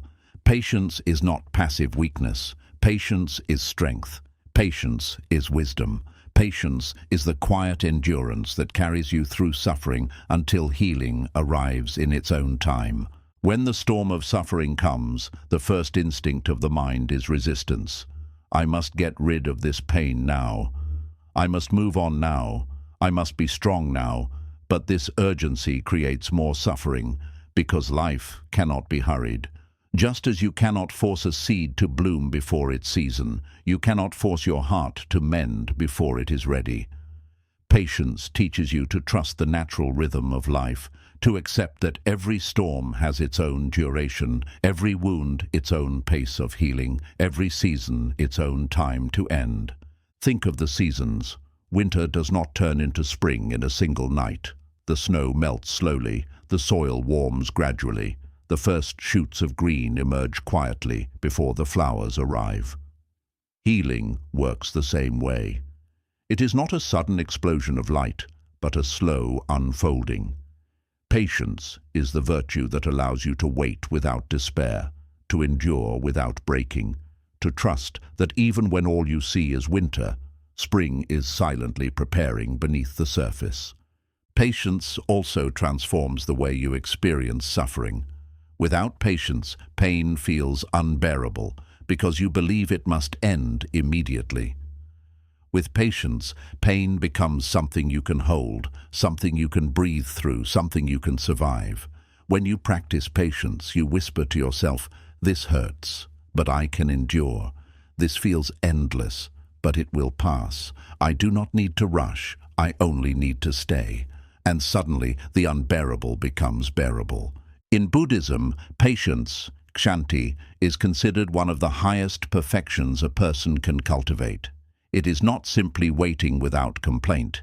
It is the ability to meet suffering with calm endurance, to withstand hardship without bitterness, to hold your pain with gentleness rather than rage.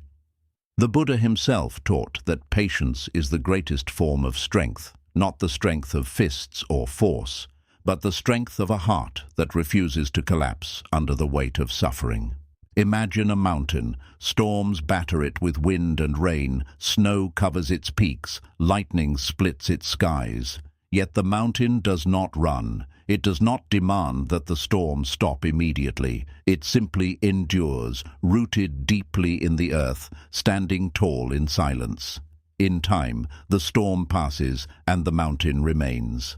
Patience teaches you to be like that mountain.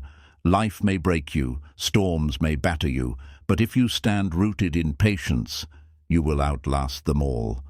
Patience also teaches humility. When you are impatient, you believe you control time, that healing must bow to your schedule, that life must obey your demands. But suffering humbles you.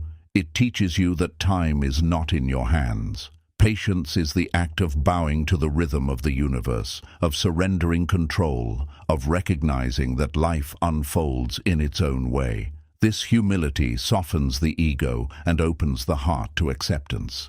Patience is not only about enduring pain, it is also about allowing joy to arrive in its own time. When you are impatient, you miss the subtle moments of beauty that appear even in suffering, the kindness of a friend, the warmth of sunlight, the comfort of a breath. These moments are small, but they are precious. Patience teaches you to notice them, to savor them, to let them sustain you until the larger healing comes. Still, patience does not mean passivity. It does not mean you sit silently while life destroys you. It means you act with wisdom rather than desperation. You take steps toward healing, meditation, reflection, self-care, compassion, but you do not demand instant results. You walk steadily rather than rushing blindly. You trust the process instead of forcing it. Patience is active endurance, not passive surrender. One of the greatest gifts of patience is resilience. Every time you endure pain without collapsing, you grow stronger. Every time you sit through suffering without running, you discover a deeper well of strength within you. Patience builds endurance like a muscle.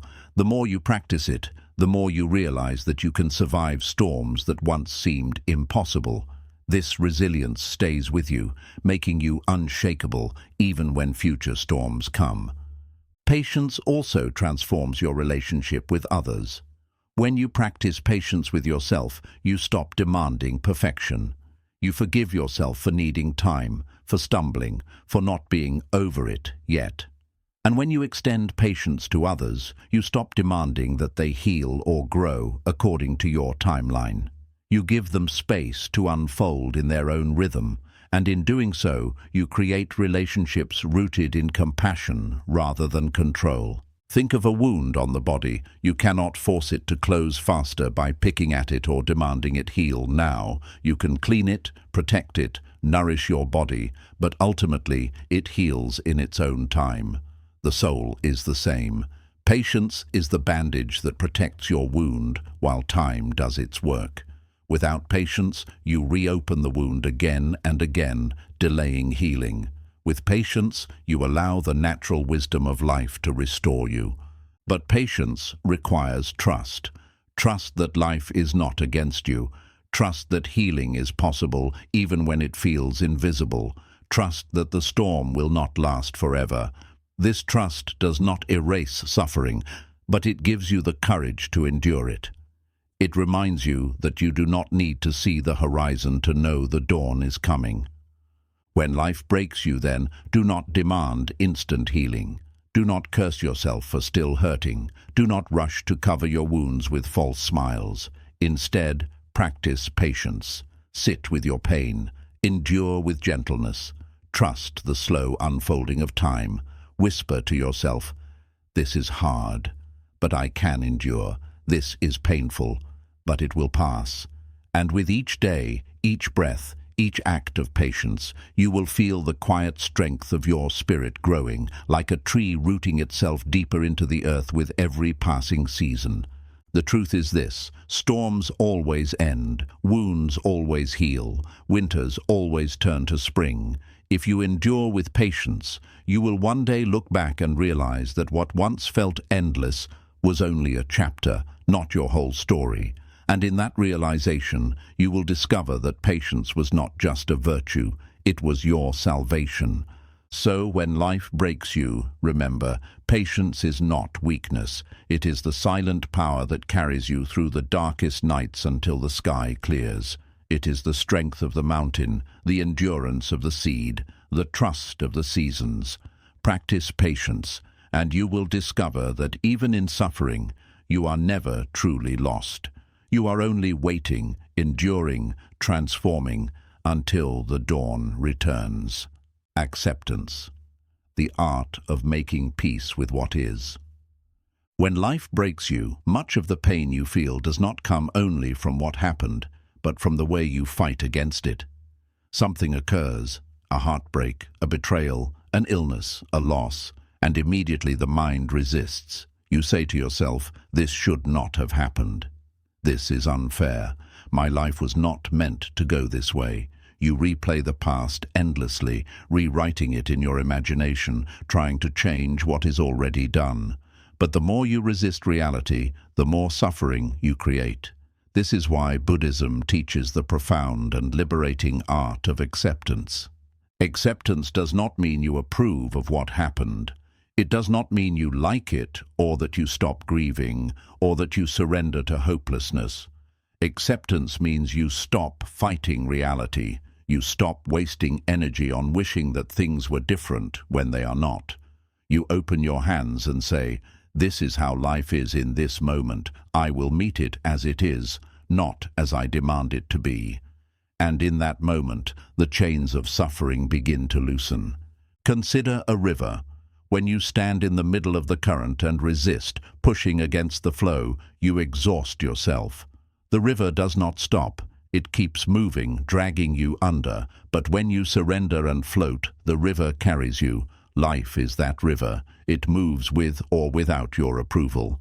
You can fight it until you drown in exhaustion, or you can learn to float with it, to move with its rhythm. Acceptance is the art of floating. Why is acceptance so hard? Because the human mind clings to control. We believe if we resist hard enough, if we demand strongly enough, we can bend reality to our will. But reality is vast, interconnected, shaped by countless causes and conditions far beyond our control. To demand that life obey us is like shouting at the ocean to stop its waves. The waves will not stop. They will come again and again. Wisdom lies not in resisting them, but in learning to surf, in learning to move with them instead of against them. Acceptance is also hard because of our illusions of permanence. We want people to stay, joy to last, health to never fade. When change arrives, we cling desperately to what once was, refusing to let go. But clinging only makes the pain sharper. Acceptance means understanding that impermanence is the very nature of existence. Nothing is fixed, everything flows. To resist impermanence is to resist life itself. To accept it is to find peace, even in change. Think of grief. When someone you love dies, the pain is unbearable. Acceptance does not mean you stop missing them or that you deny your tears. It means you stop demanding that they return. It means you honor their absence as part of the natural rhythm of life. You allow your heart to grieve fully, but without rage at reality. And slowly, gently, you find that grief softens into gratitude, that the pain of their absence exists because of the beauty of their presence. Acceptance also applies to yourself. So much suffering arises from refusing to accept who you are in this moment. You criticize yourself for not being strong enough, for not healing fast enough, for not living up to some imagined perfection. But you are human, you are wounded, you are learning. Acceptance means looking at yourself and saying, "This is where I am right now. I will not hate myself for it. I will hold myself with kindness as I grow. That self-acceptance is the foundation of healing, because you cannot grow from a place of rejection. You can only grow from a place of compassion. But acceptance is not the same as passivity. It does not mean you sit quietly and do nothing while life collapses. It means you begin from truth, not illusion. If you are sick, acceptance means acknowledging the illness instead of denying it. Only then can you seek healing. If you are heartbroken, acceptance means allowing the grief instead of pretending you are fine. Only then can the heart begin to mend. Acceptance is the foundation of wise action because it begins with seeing things as they truly are. In Buddhist practice, mindfulness is the path to acceptance. When you sit in meditation, you notice your thoughts, your emotions, your sensations.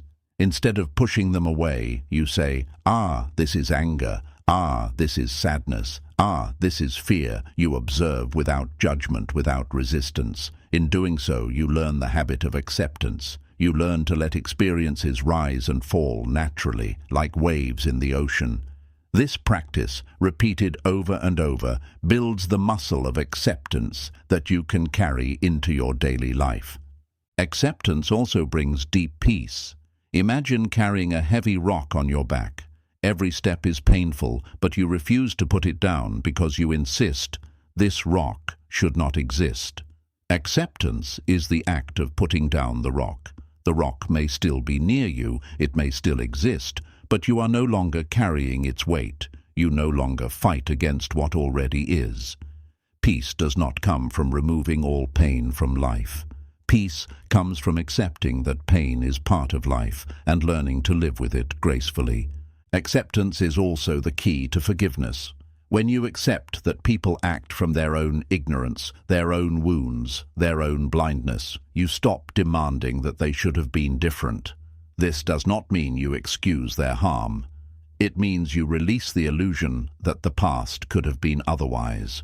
You let go of the endless replay in your mind that says, "They should not have done this." They did. The past cannot be changed. Acceptance frees you to move forward. Without it, you remain trapped, chained to resentment, imprisoned by what cannot be undone.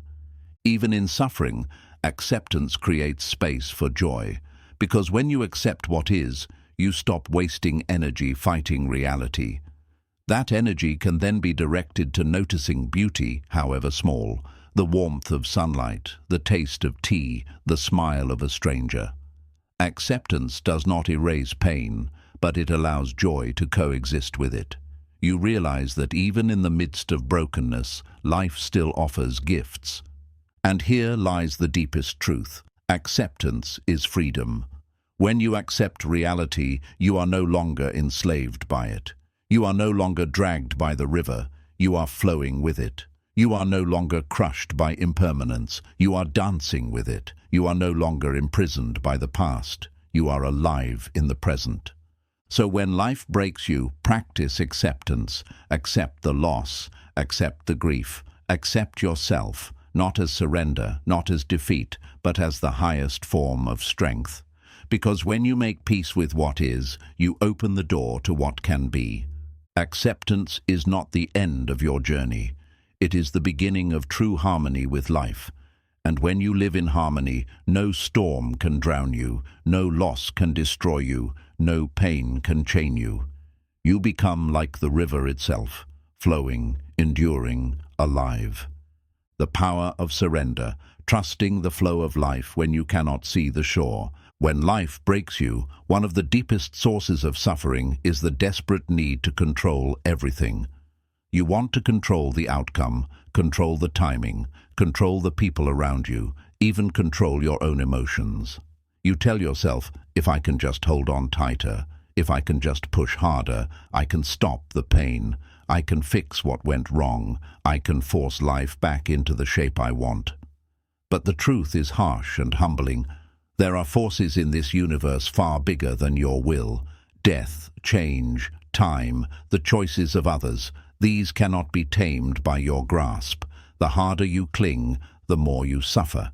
This is why Buddhism points us toward the practice of surrender, not as weakness, but as a higher strength, a wisdom that allows you to float with the river of life instead of drowning in it. Surrender does not mean giving up. It does not mean sitting passively and letting life crush you. It means releasing the illusion of control, accepting the limits of your power, and trusting that life itself has a rhythm you may not yet understand. To surrender is to say, I cannot see the entire path, but I will walk it. I cannot control the storm, but I will stand in it. I cannot force life to be what I demand, but I will trust that what unfolds has meaning. Think of water. Water is soft and yielding, yet it shapes valleys and mountains. It does not resist the rocks in its path. It flows around them. It does not curse gravity. It surrenders to it. And in doing so, it moves with strength. To surrender is to be like water, to flow instead of resist, to move instead of break. The greatest strength is not in rigid control, but in fluid surrender. Why is surrender so difficult? Because the ego fears it. The ego wants to be the master, the one in control, the architect of every detail. When the ego realizes it cannot control life, it panics, it clings tighter, it screams louder. But what the ego calls surrender, the soul calls freedom. For when you stop trying to force life into your shape, you discover the vastness of what life can truly offer. Surrender is the doorway to a deeper trust, the trust that life is not random, that even suffering has its place, that even brokenness can be a teacher. Consider the seed. If it resisted the soil, if it fought the darkness, it would never grow. It surrenders to being buried, surrenders to breaking open, surrenders to the unseen forces of earth and rain. In that surrender, it transforms into a tree. The seed's surrender is not defeat, it is its awakening. In the same way, your brokenness is asking you to surrender, to trust that the dark soil of suffering is not your grave, but your womb, the place where your transformation begins. Surrender also teaches humility. You realize you are not the center of the universe, not the master of all outcomes, not the one who commands the tides of existence. At first, this realization feels frightening, but soon it becomes freeing. You no longer have to carry the crushing weight of controlling everything. You are free to act wisely, to live fully, to love deeply, without the illusion that you can or must control the entire world. In Buddhist practice, surrender often comes through meditation. When you sit and watch your breath, you surrender control to the present moment. You do not demand the breath be faster or slower. You let it be. You do not fight the thoughts that come. You let them rise and fall like waves. Every breath is an act of surrender. And in this practice, you learn to carry that surrender into daily life, to release the grip, to let life unfold, to trust the rhythm of existence. Surrender also means trusting impermanence. Everything changes: joy, sorrow, health, sickness, love, loss. When you cling, you suffer, because you demand permanence in a world that is always moving. But when you surrender to impermanence, you find peace. You say, yes, this joy will pass, but I will savor it fully while it is here. Yes, this pain will pass, but I will endure it patiently until it goes. In surrendering to impermanence, you stop fighting reality. You flow with it, and in that flow, you find freedom. Trust is at the heart of surrender. Trust does not mean blind faith. It means understanding that life is vast, interconnected, mysterious, and that your perspective is limited. You may not see the purpose in your suffering now, but perhaps years later, you will look back and see how it shaped you, guided you, prepared you. You may not understand why one door closed, but perhaps it was leading you toward another you could not have imagined. To surrender is to trust that the river knows where it is going, even when you cannot see the shore. This does not mean you do nothing. Surrender is not passivity, it is alignment. You still act, you still work, you still choose, but you act with wisdom, not desperation. You work with the flow of life, not against it. You make choices from a place of clarity, not fear. Surrender is not lying down in defeat. It is standing tall with open hands, willing to receive whatever life brings, knowing that even in brokenness, there is purpose. Surrender also transforms suffering into peace. Imagine holding a rope tied to a wild horse. The horse drags you, pulls you, injures you. You refuse to let go because you fear what will happen if you release it. But the moment you let go, the struggle ends. The horse may still run, but you are no longer being dragged. Life is that horse. Suffering is often prolonged because we refuse to release the rope. Surrender is letting go, not of responsibility, but of resistance. It is choosing peace over control. When you surrender, you also open the door to gratitude. Instead of demanding life be exactly as you wish, you begin to notice what is here. The small joys, the quiet blessings, the simple moments of beauty. They all shine brighter when you are not consumed by the fight to control. Gratitude blooms naturally in surrender because your eyes are no longer clouded by resistance. You begin to see that even in brokenness, life offers gifts. A kind word, a warm meal, a gentle breeze, the miracle of another breath. Surrender is also the path to resilience, for when you no longer cling desperately to control, you cannot be shattered by loss. You bend like bamboo in the wind. You flow like water around the rocks. You adapt, you endure, you continue. Life cannot break you because you are no longer rigid. You have learned the strength of softness, the power of letting go. So when life breaks you, practice surrender. Let go of the rope. Stop fighting the river. Release the illusion that you must control everything. Say to yourself, this is what life is in this moment. I will not resist it. I will walk with it. I will trust it. And in that surrender, you will discover a peace that cannot be shaken, a freedom that cannot be taken, a strength that does not depend on outcomes. Because surrender is not the end of your fight, it is the beginning of your freedom. It is the art of living fully, loving deeply, and walking gently through the storms of life, trusting that the river knows its course, even when you cannot see the shore. The wisdom of letting go, releasing the burdens that keep you from healing. When life breaks you, one of the heaviest parts of suffering is not always the pain of what happened, but the weight of what you continue to carry long after the event has passed. A betrayal happens, but you carry resentment for years. A loss occurs, but you cling endlessly to the memory of how things used to be. A failure humbles you, but you chain yourself to the shame and never allow yourself to rise again. In this way, suffering is doubled, not only by the wound itself, but by the refusal to release the wound. This is why Buddhism teaches the profound wisdom of letting go. Letting go is not forgetting. It is not pretending something did not happen. It is not denying the impact of your pain. Letting go means refusing to keep drinking the poison long after the cup has been emptied. It means releasing the stories, the illusions, the attachments, and the expectations that continue to weigh on your heart. It means saying, "This happened. It hurt, but I will not let it imprison me forever. I will release it and walk free." The human instinct is to cling. We cling to people, to memories, to identities, to outcomes, even to our own suffering because it feels familiar. The mind says, if I hold on tightly, I will not lose. If I cling, I will not forget. If I refuse to let go, I will stay in control. But clinging does not protect you. It suffocates you. Imagine holding a rope so tightly that it burns your hands, yet you refuse to release it. The tighter you hold, the deeper the wounds.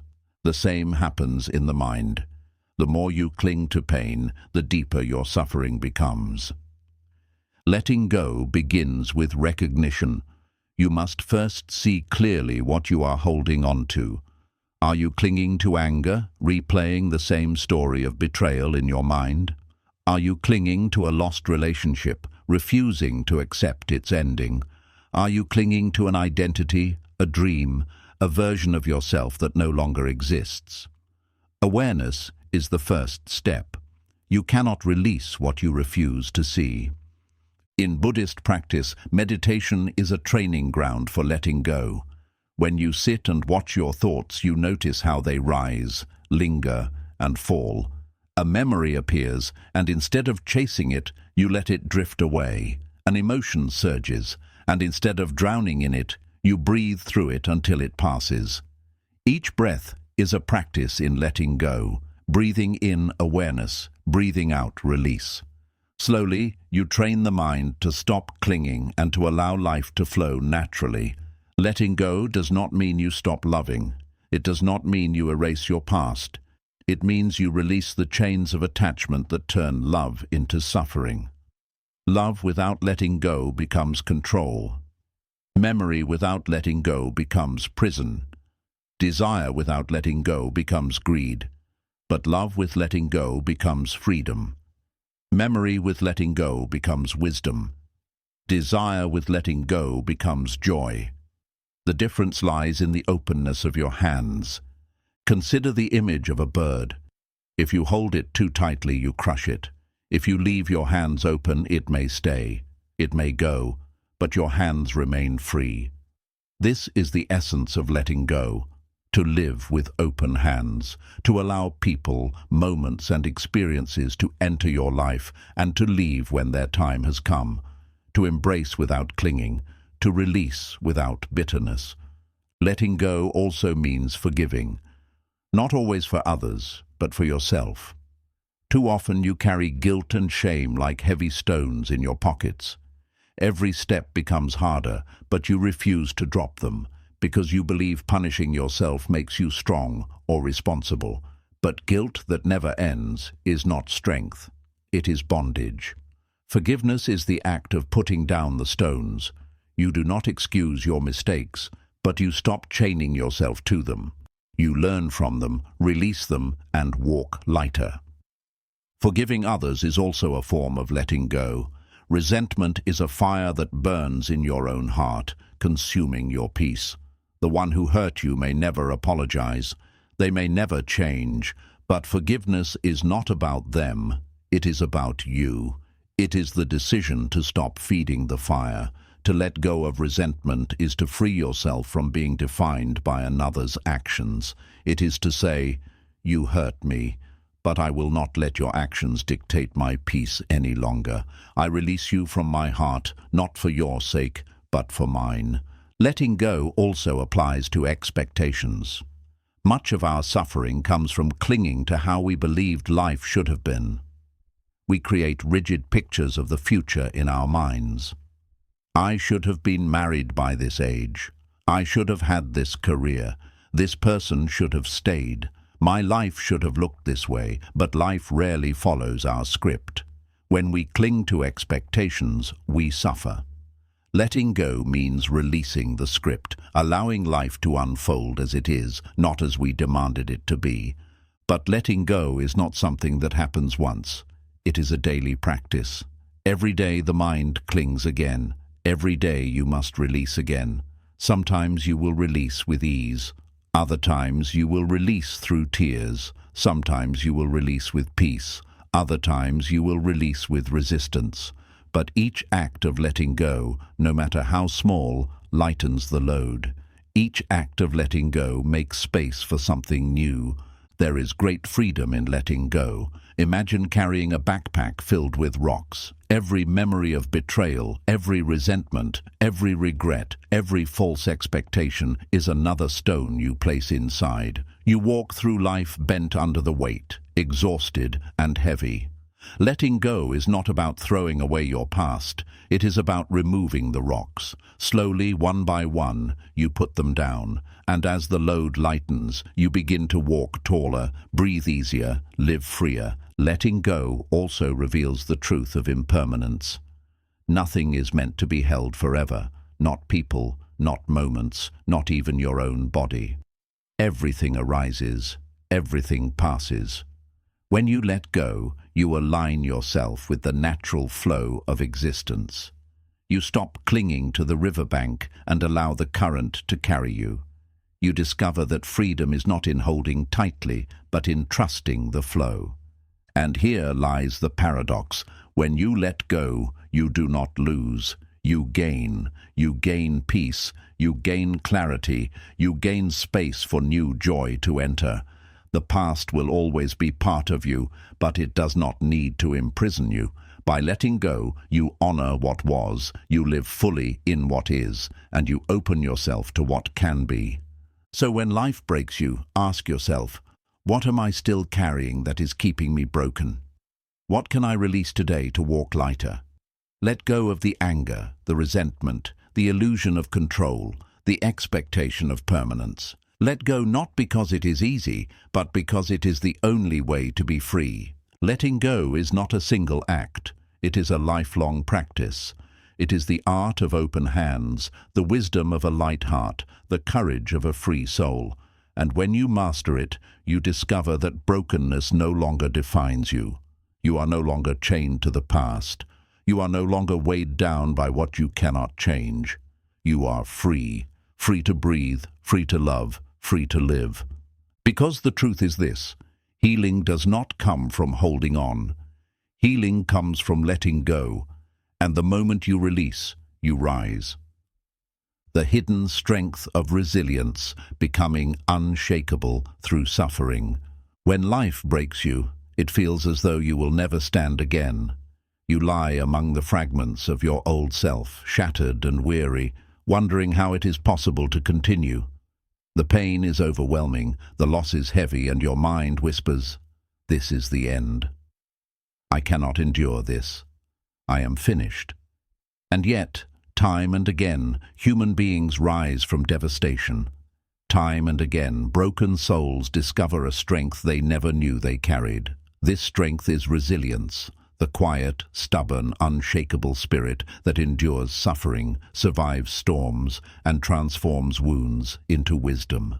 Resilience is not about being unhurt. It is not about pretending the pain does not exist. Resilience is about facing the pain fully, feeling its weight, acknowledging its reality, and yet refusing to let it have the final word. It is about bending without breaking, falling without staying down, weeping without giving up. It is the spirit that says, "Yes, I am broken. Yes, I am hurting. But I will rise again. I will not let this destroy me." In Buddhism, resilience is rooted in the understanding of impermanence. No state, joyful or painful, lasts forever. When you suffer, it feels eternal, like the darkness will never lift. But resilience whispers, "This, too, shall pass." By holding on to the truth of impermanence, you find the patience to endure. You remember that the storm is temporary, that dawn always follows the night, that even the heaviest winter eventually gives way to spring. This remembrance becomes the anchor that keeps you steady when the waves of suffering crash over you. Resilience also comes from perspective. When pain strikes, the mind narrows. All you can see is your suffering. It fills the horizon of your thoughts. But resilience widens your vision. It reminds you that suffering, while real, is not the whole of life.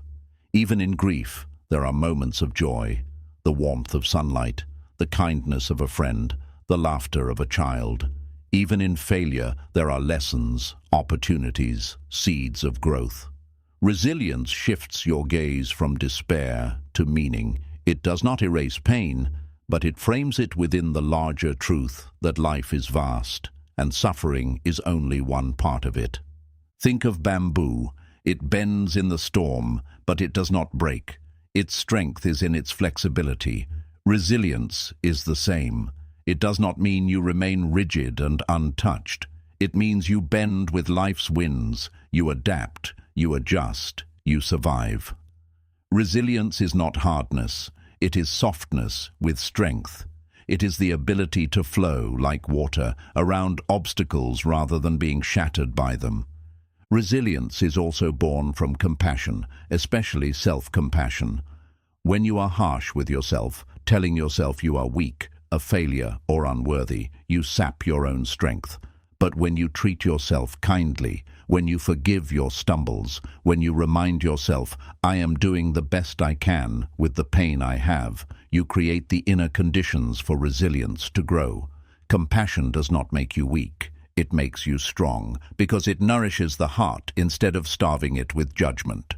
Another source of resilience is community.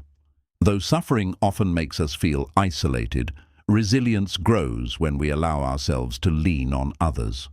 The Buddha emphasized the importance of sangha, community, because no one can carry the weight of life alone. Sharing your story, receiving kindness, holding someone else's hand, these acts remind you that resilience is not only an individual strength, but a shared human capacity. Sometimes resilience is simply the courage to accept help, to let another's light guide you when your own flame feels dim. Resilience is also cultivated through practice. Every small act of endurance builds it. When you meditate, you sit with discomfort instead of fleeing from it. When you breathe through anxiety, you teach yourself that fear does not have to control you. When you take one step forward, even in exhaustion, you prove to yourself that you can move even when broken. These small practices accumulate into an inner fortress, a quiet strength that becomes unshakable over time. But perhaps the most profound aspect of resilience is its ability to transform suffering into wisdom. Every wound carries a lesson, every loss carries a truth, every failure carries a seed of growth. Resilience is the willingness to learn from pain instead of being crushed by it. It is the ability to say, this broke me, but it also taught me. This hurt me, but it also shaped me. I am not only scarred, I am strengthened. In this way, resilience does not only help you survive suffering, it turns suffering into the very source of your awakening. Consider the lotus flower, one of the most powerful symbols in Buddhism. The lotus grows not in clear water, but in mud. Its beauty is born from filth, its purity from darkness. The lotus does not curse the mud, it uses it. In the same way, resilience uses suffering as its soil. Your brokenness becomes the ground in which your strength grows. Your scars become the roots that anchor you, and one day you rise from the mud, not despite it, but because of it. Resilience also requires faith, not necessarily religious faith, but trust. Trust that life, even in its cruelty, also holds beauty. Trust that your spirit is stronger than your pain. Trust that you can rise, even if you do not yet know how. This trust may be small at first, just a fragile whisper in the darkness, but even a whisper is enough. For resilience does not demand that you roar, it only asks that you keep breathing, keep moving, keep standing when you can. So when life breaks you and you feel like you cannot endure, remember resilience. Remember that bending does not mean breaking. Remember that scars do not mean weakness. Remember that even the deepest wounds can become sources of wisdom. Be like the mountain that endures storms, like the bamboo that bends with the wind, like the lotus that blooms in the mud. Your suffering is real, but so is your strength. Your brokenness is real, but so is your resilience. And here lies the truth. Resilience does not mean you will never fall again. It means every time you fall, you will rise. It means every time life breaks you, you will gather your pieces and rebuild.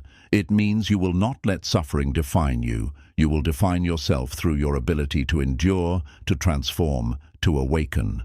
Resilience is not a destination. It is a practice, a way of living. And when you cultivate it, you discover that you are far stronger than you ever believed. You realize that even when life breaks you, it can never destroy you. For within you is a strength deeper than pain, a light brighter than darkness, a spirit unshakable and free. So when the storm comes, do not despair, endure, breathe, rise. Trust your resilience, for it is in your brokenness that resilience reveals itself, and it is through resilience that you awaken to the unbreakable truth of who you truly are. The middle path, finding balance in a world of extremes. When life breaks you, it is easy to swing between extremes. In your grief, you might drown yourself in endless distraction, working too much, eating too much, escaping into noise, because silence feels unbearable. Or you swing to the other extreme, withdrawing completely, isolating yourself from the world, convincing yourself that healing means shutting everything out. In your anger, you may lash out recklessly, burning bridges, or suppress it so deeply that it poisons you from within. Suffering pulls us toward imbalance, toward one extreme or another, because the mind seeks comfort in absolutes. But Buddhism teaches a different way, the middle path, the wisdom of balance. The Buddha himself discovered this truth after years of extremes.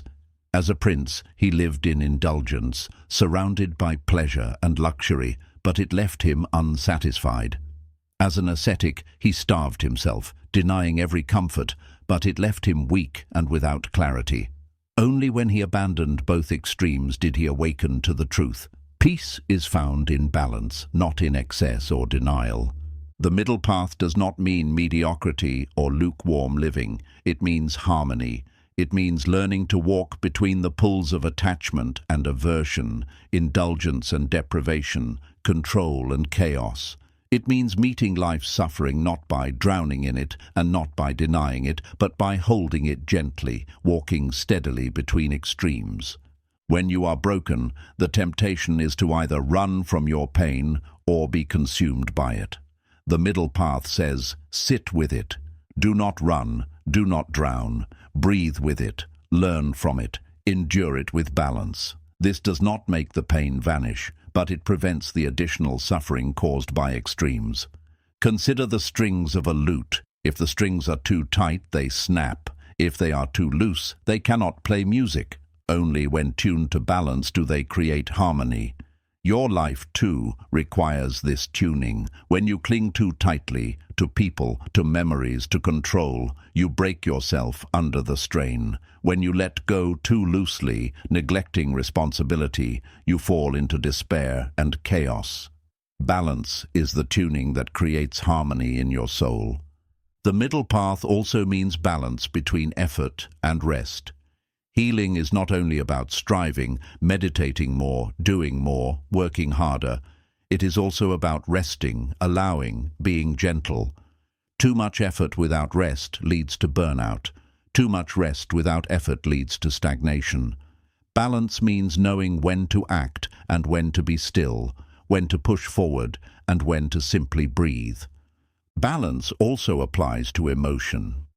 When anger arises, balance does not mean you deny it or explode with it. It means you acknowledge it, breathe with it, and respond with wisdom.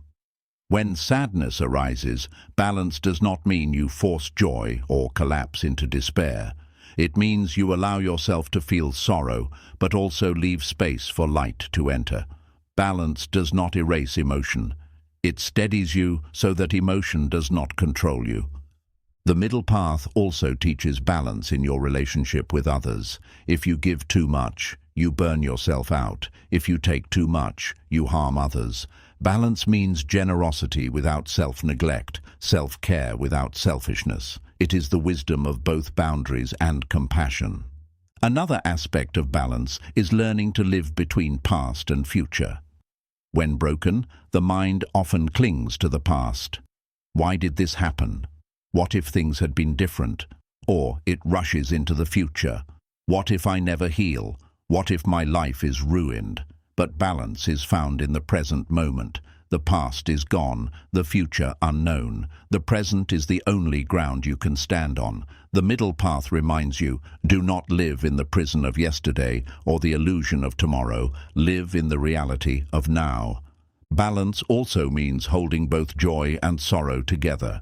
Many people believe they must wait until sorrow ends to feel joy again. But life is rarely that simple. Often, sorrow and joy coexist. The tears of grief mixed with gratitude for memories, the ache of loss mixed with the beauty of love, the pain of brokenness mixed with the strength of resilience. The middle path says, allow both. Let sorrow be, but do not deny joy when it comes. Let joy be, but do not reject sorrow when it lingers. Balance means embracing the wholeness of life, not dividing it into pieces. In practice, the middle path begins with mindfulness. Each day you observe, am I leaning toward an extreme? Am I clinging too tightly or letting go too much? Am I working without rest or resting without purpose? Mindfulness reveals the imbalance, and awareness brings the possibility of correction. Slowly, you learn to walk more steadily, like a traveler on a narrow bridge who finds their rhythm. Walking the middle path does not make suffering disappear, but it transforms how you carry it. When you live in extremes, suffering multiplies. You either drown in it or deny it. When you live in balance, suffering becomes a teacher. You learn endurance without despair, acceptance without passivity, strength without hardness, love without attachment. The middle path is also the key to wisdom. Extremes are simple. They offer clear answers, all or nothing, joy or despair, indulgence or denial. But life is not simple. Life is subtle, complex, ever-changing. Balance is harder because it requires patience, awareness, and humility. But balance is also truer because it aligns with the nature of reality. The universe itself exists in balance, night and day, birth and death, silence and sound. To live in balance is to live in harmony with the rhythm of existence. When you are broken, balance may feel impossible. But the middle path does not ask for perfection. It asks for presence. When you lean too far in one direction, notice it, gently correct. When you cling too tightly, open your hand. When you drift too loosely, anchor yourself. Balance is not a fixed state. It is a practice, a constant adjustment, a gentle dance with life. So when life breaks you, remember the middle path. Do not run from your pain, and do not drown in it. Do not cling to what was, and do not abandon what is.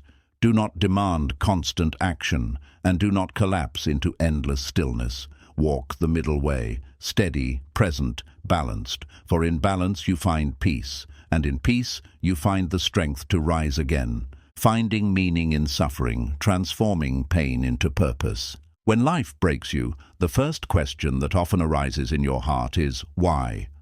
Why did this happen to me? Why did I lose what I loved? Why do I suffer while others seem to thrive?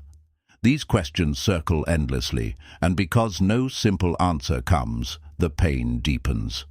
We believe that if we can explain suffering, if we can give it a reason, then maybe we can endure it. And while the universe may never hand us neat explanations, Buddhism teaches that suffering itself can become meaningful, not because of what happened, but because of how we respond to it. The pain itself may not be chosen, but the transformation born from it can be. Suffering, when left unexamined, is only suffering, but suffering, when faced with awareness, can become a teacher, a guide, even a source of awakening. Meaning is not given, it is created. And when you give meaning to your pain, you prevent it from being wasted. You turn it into fuel for compassion, wisdom, and strength. Think of fire. Fire can destroy. It can burn forests, homes, lives. But fire can also give warmth, light, and energy. The difference lies in how it is used. Pain is like that fire. It can consume you with despair, or it can illuminate your path. It can leave you in ashes, or it can forge you into something stronger. Finding meaning in suffering is the art of turning fire into light. How do we do this? The first step is acceptance. If you resist suffering, if you spend your days saying, "This should not have happened," you cannot move toward meaning. Resistance locks you in the past. Acceptance does not mean approving of suffering. It means acknowledging it as reality. Only when you stop fighting reality can you begin to work with it. The second step is reflection. Ask yourself, what can this pain teach me? What can I learn about myself, about others, about life through this? Every wound carries a hidden lesson. Grief teaches the depth of love. Failure teaches humility and resilience. Betrayal teaches discernment. Loneliness teaches self-discovery. These lessons are not given easily. They are carved into the heart through tears. But once learned, they shape you into someone deeper, someone wiser. The third step is compassion. When you suffer, your heart cracks open, and through that crack, you can begin to see the suffering of others. Pain that once isolated you now connects you. You realize you are not alone. Every person you meet carries unseen wounds. When you allow your suffering to awaken compassion, you transform it from a curse into a gift. Your brokenness becomes a bridge that allows you to reach others with empathy and kindness. Think of the lotus flower, so central in Buddhism. It blooms from the mud, rising pure and radiant. Without the mud, there would be no lotus. In the same way, your suffering is the mud from which compassion and wisdom bloom. Without pain, you would never understand the depth of the human heart. Without loss, you would never appreciate the beauty of presence. Without brokenness, you would never discover the strength of resilience. Meaning comes not in avoiding the mud, but in using it to bloom. Another way to find meaning is through service. When you turn your pain into a source of help for others, it transforms into purpose. A person who has known loneliness can comfort the lonely. A person who has known grief can hold the grieving. A person who has known failure can inspire the discouraged. Your suffering becomes a gift when you use it to lighten the suffering of others.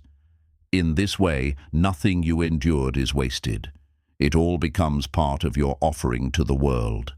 But meaning is not always found in grand gestures. Sometimes it is in small shifts of perspective. A breakup that seemed like pure loss becomes the doorway to discovering your true self. A failure that felt humiliating becomes the seed of resilience that prepares you for greater challenges. A period of loneliness becomes the silence that allows you to hear your own voice. The meaning is often subtle, revealed slowly over time. Patience is required because sometimes you cannot see the meaning while you are still in the middle of the storm. Only later, looking back, do the patterns reveal themselves. Still, you can choose meaning even when you do not yet see it. You can say, "This pain will not be wasted. I may not understand it now, but I will allow it to shape me into someone wiser. I will use it to grow, to serve, to awaken." This intention alone begins to transform suffering, because meaning is not discovered by chance. It is chosen through awareness. In Buddhist practice, this transformation often comes through mindfulness. When you sit with your pain instead of fleeing from it, you begin to notice how it changes, how it teaches, how it softens and strengthens you. You begin to see that even suffering is impermanent, and in its impermanence lies the chance for growth. Through mindfulness, suffering stops being an enemy to run from and becomes a teacher to learn from. The story of the Buddha himself illustrates this. He did not awaken by avoiding suffering. He awakened by sitting beneath the Bodhi tree, facing suffering directly, refusing to move until he understood it. And what he discovered was not a life free of pain, but a way to live free of unnecessary suffering, the middle path, the wisdom of awareness, compassion, and meaning. In this sense, every person who suffers is walking their own Bodhi path, their own journey of awakening through pain. Meaning is also found in surrender. You may never know why something happened. You may never get the answer you seek. But you can still choose to live in a way that honors your suffering. You can say, "I will not let this pain make me bitter. I will let it make me kinder. I will not let this loss end me. I will let it teach me gratitude. I will not let this brokenness destroy me. I will let it show me my strength." This choice itself is meaning. So when life breaks you, do not let your suffering be wasted. Do not let it remain only as pain. Find the meaning hidden within it. Ask what it can teach, how it can connect, how it can awaken. Use it to grow, to love, to serve. For suffering without meaning is despair, but suffering with meaning is transformation. The truth is this: pain is inevitable. but meaningless pain is not. When you give your suffering meaning, you turn wounds into wisdom, scars into stories, tears into compassion.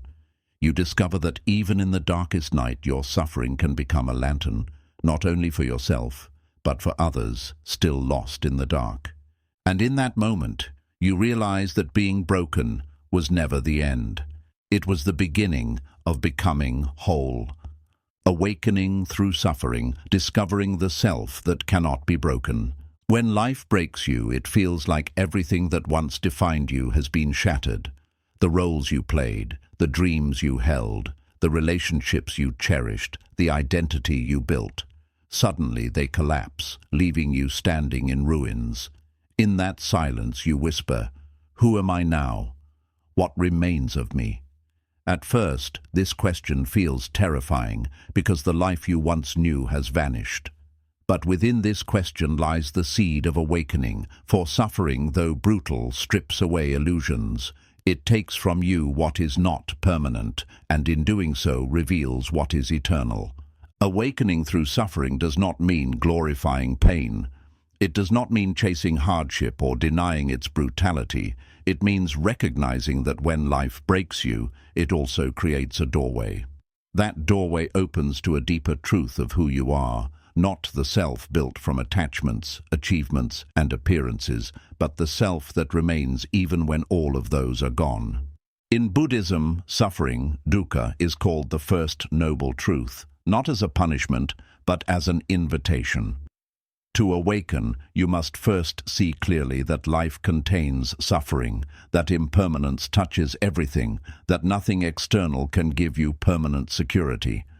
When life breaks you, this truth is no longer abstract, it becomes real. Loss forces you to see impermanence. Pain forces you to see attachment.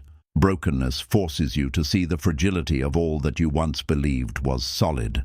And in that seeing, awakening begins. Awakening is not a single moment of enlightenment, it is a gradual peeling away of illusions. When you lose what you thought you could never live without, you discover that you are still here. When your identity is shattered, you realize you are more than the labels you wore. When your heart is broken, you learn that love was never just in the other. It was also within you. Every piece of suffering, every crack in your life opens space for a deeper truth to emerge. You are not the things that break. You are the awareness that endures. Think of a clay pot. If you identify with the pot, every crack feels like death. But when the pot breaks, the space inside it is revealed. That space was always there, silent and infinite. You are that space. The roles, the attachments, the illusions, those are the pot. They can break. But the awareness within you, the stillness that watches, the presence that endures, this cannot be broken. Awakening through suffering is the realization that you are not the pot, you are the space. This awakening does not erase pain. You will still feel grief, anger, loneliness, but it changes your relationship with pain. You stop asking, "Why is this happening to me?" and begin asking, "What is this teaching me? What truth is this revealing? What illusion is this breaking?" Pain becomes not only something to endure, but something to learn from, a teacher that shapes your awakening. Awakening also means discovering freedom in the midst of suffering. When you realize you are not your pain, you no longer drown in it. The storm may rage, but you remember, you are the sky, not the storm. The waves may crash, but you remember, you are the ocean, not the waves. This freedom does not come from avoiding suffering, but from resting in the awareness that endures through suffering. Another aspect of awakening is compassion. Once you have suffered deeply, you cannot look at others the same way. You see their hidden wounds, their silent battles, their fragile hearts. Your own brokenness awakens a tenderness toward the brokenness of others. You become less judgmental, more gentle, more human. This compassion is not forced. It is the natural flowering of a heart that has been cracked open. Awakening also brings humility. When life breaks you, you realize how little control you truly have. You see the limits of your plans, the fragility of your desires, the impermanence of your possessions. But instead of despairing, you bow to reality. You learn to live with openness, with surrender, with trust. You stop demanding that life obey your will and instead learn to flow with it. This humility is not defeat, it is wisdom. Through suffering, you may also awaken to gratitude. Pain sharpens your vision, allowing you to notice blessings you once ignored. The warmth of sunlight, the taste of tea, the kindness of a friend, the miracle of another breath. These small things shine brighter when you have known darkness. Gratitude does not erase suffering, but it coexists with it, softening it, transforming it. You realize that life, even in its brokenness, is still full of quiet gifts. Awakening is also about discovering purpose. When you survive suffering, you carry scars that can guide others. Your story, your pain, your healing, all of these can become lanterns for those still walking in darkness. Awakening is not only for yourself, it is for the world. Your brokenness, transformed into wisdom, becomes a gift you offer to others, a reminder that healing is possible, that resilience is real, that no one is alone in their suffering. But awakening is not a destination. It is a practice, a way of living. Every moment of awareness, every act of compassion, every breath of acceptance is part of awakening. Suffering may have been the doorway, but the journey continues with each step. To awaken through suffering means to live differently, to live with presence, with balance, with openness, with love. So when life breaks you, do not see it only as destruction. See it as initiation. You are being invited to discover a deeper truth, a self that cannot be broken, a freedom that cannot be taken, a love that cannot be destroyed. This awakening does not make you invincible. It makes you real. It makes you fully alive, fully human, fully present. Awakening through suffering is the final paradox. What once felt like the end becomes the beginning. What once seemed like death becomes rebirth. What once shattered you becomes the path that reveals your true self. So when the storm comes, when the loss tears through your life, when the pain feels unbearable, remember this: the breaking is not the end. It is the beginning of awakening. Let it strip away what is false. Let it reveal what is true. Let it teach you that beneath every crack, every scar, every wound, there is a self that cannot be broken. And that self, that awareness, that stillness, that presence is who you truly are. The healing silence, discovering strength in stillness.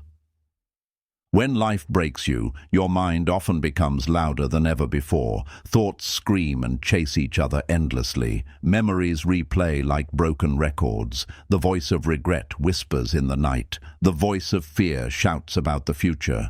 The voice of grief weeps without stopping. Silence feels impossible. The inner noise becomes a storm, and you believe you are powerless against it. But within the teachings of Buddhism lies a profound truth. Healing comes not through noise, but through silence. Silence is not the absence of sound. It is the presence of stillness. It is the spaciousness in which everything rests. Silence is the ground beneath the noise, the sky above the storm, the vastness that holds all without being disturbed. When life breaks you, silence is not your enemy. It is your refuge. Why do we fear silence? Because silence exposes what noise hides. When the distractions fade, you are left face to face with your pain, your fears, your loneliness. Silence holds up a mirror, and often we do not want to look. That is why people fill their days with constant chatter, constant movement, constant screens and sounds. But avoidance only postpones the inevitable. The pain remains, waiting for you in the quiet moments. The gift of silence is that it allows you to finally stop running. It invites you to sit, to breathe, to face what is inside, and in doing so, to heal. In Buddhist practice, silence is sacred. Monks spend hours in meditation not to escape life, but to hear it more clearly. In silence, you begin to notice things you once overlooked: the rise and fall of your breath, the subtle flow of thoughts, the emotions moving like tides within you. Silence slows the spinning of the mind, allowing you to see with clarity instead of distortion. What once felt like chaos becomes patterns. What once felt overwhelming becomes manageable. Silence reveals truth. When you sit in silence, you learn that your thoughts are not you. They are visitors, rising and falling like clouds drifting across the sky. Some are heavy and dark, others light and fleeting, but none are permanent. In silence, you realize you are not the storm of thoughts. You are the sky that holds them. This realization is the beginning of freedom. Silence also heals the body. In constant noise, your body remains tense, your nervous system overworked. But in silence, the body softens. The breath deepens. The heart slows. Healing begins in the quiet, not in the chaos. That is why moments of stillness, sitting quietly with tea, walking slowly under trees, listening to your own breath, are not luxuries but necessities. They are medicine for the soul. But silence is not only about sitting alone, it is also about the silence between words, the pauses in conversations, the moments of listening deeply to others without rushing to respond. When you practice silence in relationships, you create space for connection. You learn that listening is more powerful than speaking, that presence is more healing than advice. Silence teaches humility, reminding you that wisdom often lies not in filling space with words, but in opening space for truth to emerge. The wisdom of silence also extends to how you handle suffering. When broken, the impulse is to explain, to analyze, to justify, to endlessly talk about the pain. Words have their place, but they can only go so far. Silence, however, allows you to feel without explanation, to experience without judgment, to be with your suffering without needing to label it. In silence, pain begins to soften, not because it vanishes, but because you are no longer resisting it. Think of a muddy pond. If you stir it constantly, the water remains cloudy.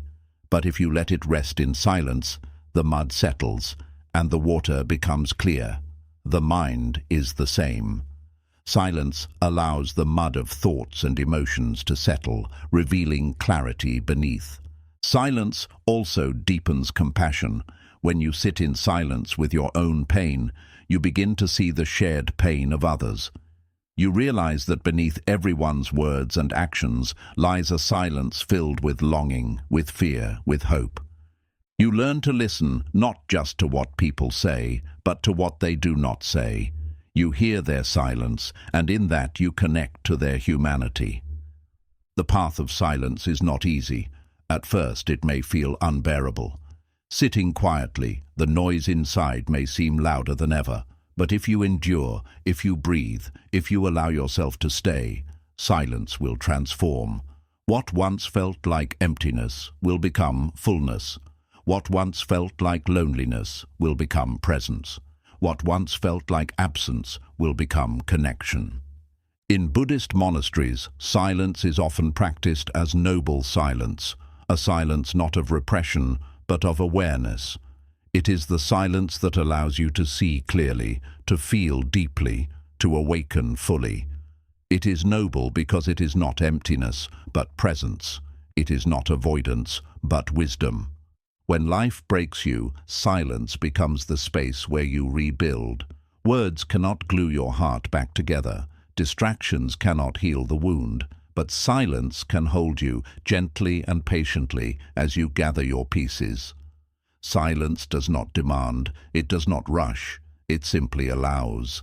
And in that allowance, healing happens naturally, like a wound closing under the quiet care of time. So practice silence. Begin with a few moments each day. Turn off the noise, put down the phone, sit with your breath. Listen to the sounds around you, the wind, the birds, the beating of your own heart. Let silence fill you, not as emptiness, but as fullness. Over time, silence will become your companion, your teacher, your refuge. And here lies the paradox. Silence, which once seemed frightening, becomes the source of your greatest strength. For in silence, you discover the self that is deeper than thought, stronger than fear, freer than suffering. In silence, you awaken. So when life breaks you, do not run from silence. Enter it. Sit with it. Let it hold you. Let it teach you. Let it heal you. For in the stillness of silence you will discover that you are not broken noise. You are the unshakable stillness beneath it all. The truth of impermanence, learning to dance with change instead of fearing it. When life breaks you, one of the sharpest edges of pain is the realization that nothing lasts. The person you loved is gone. The dream you built collapsed. The moment of joy slipped away. You look back and whisper, "Why couldn't it stay? Why must everything change?" At first, impermanence feels cruel, like a thief that steals everything you care about. It feels like betrayal, that no matter how much you love, no matter how tightly you hold, time will eventually take it away. But in Buddhism, impermanence, anicca, is not seen as cruelty. It is seen as truth, and within that truth lies both liberation and peace.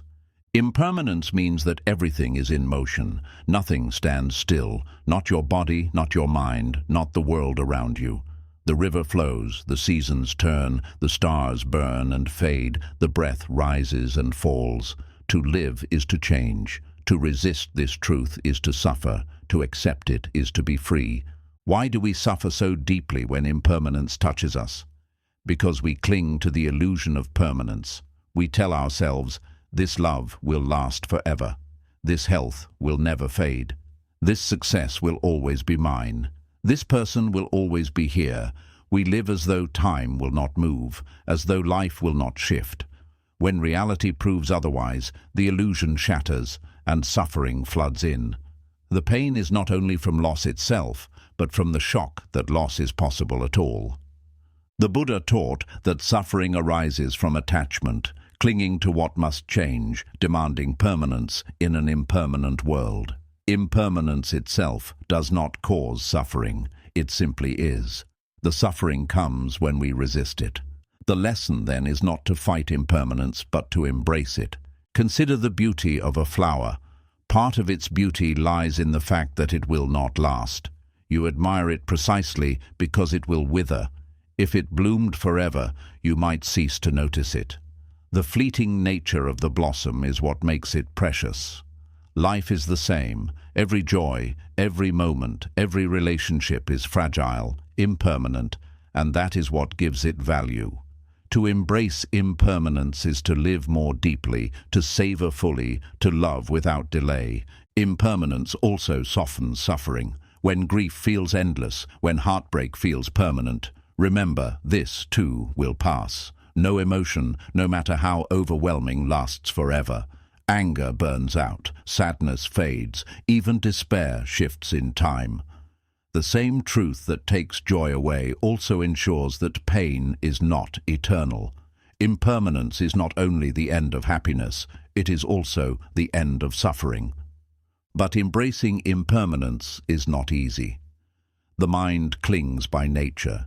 It fears letting go, because letting go feels like losing control. Yet clinging does not stop change. It only makes change more painful. Imagine trying to hold water in your hands. The tighter you squeeze, the faster it slips away. If instead you cup your hands gently, you can hold it for a while, appreciating it fully, knowing it will eventually flow on. This is the art of living with impermanence. Holding gently, never grasping too tightly, loving deeply without demanding forever. Impermanence also teaches humility. No matter how strong, wealthy, or powerful you are, you cannot stop the passing of time. The body ages, possessions fade, titles vanish. Death comes for all. This truth humbles the ego, stripping away arrogance, reminding us that we are all equal in the face of change. But this humility is not depressing, it is liberating. For when you accept impermanence, you stop wasting energy on what cannot last, and you begin to focus on what truly matters: kindness, presence, love. In Buddhist practice, impermanence is reflected on deeply. Monks meditate on the changing of the body, the decay of life, the constant flow of breath, to internalize this truth not as theory but as reality. You can practice this too in daily life. Notice the sunrise and sunset.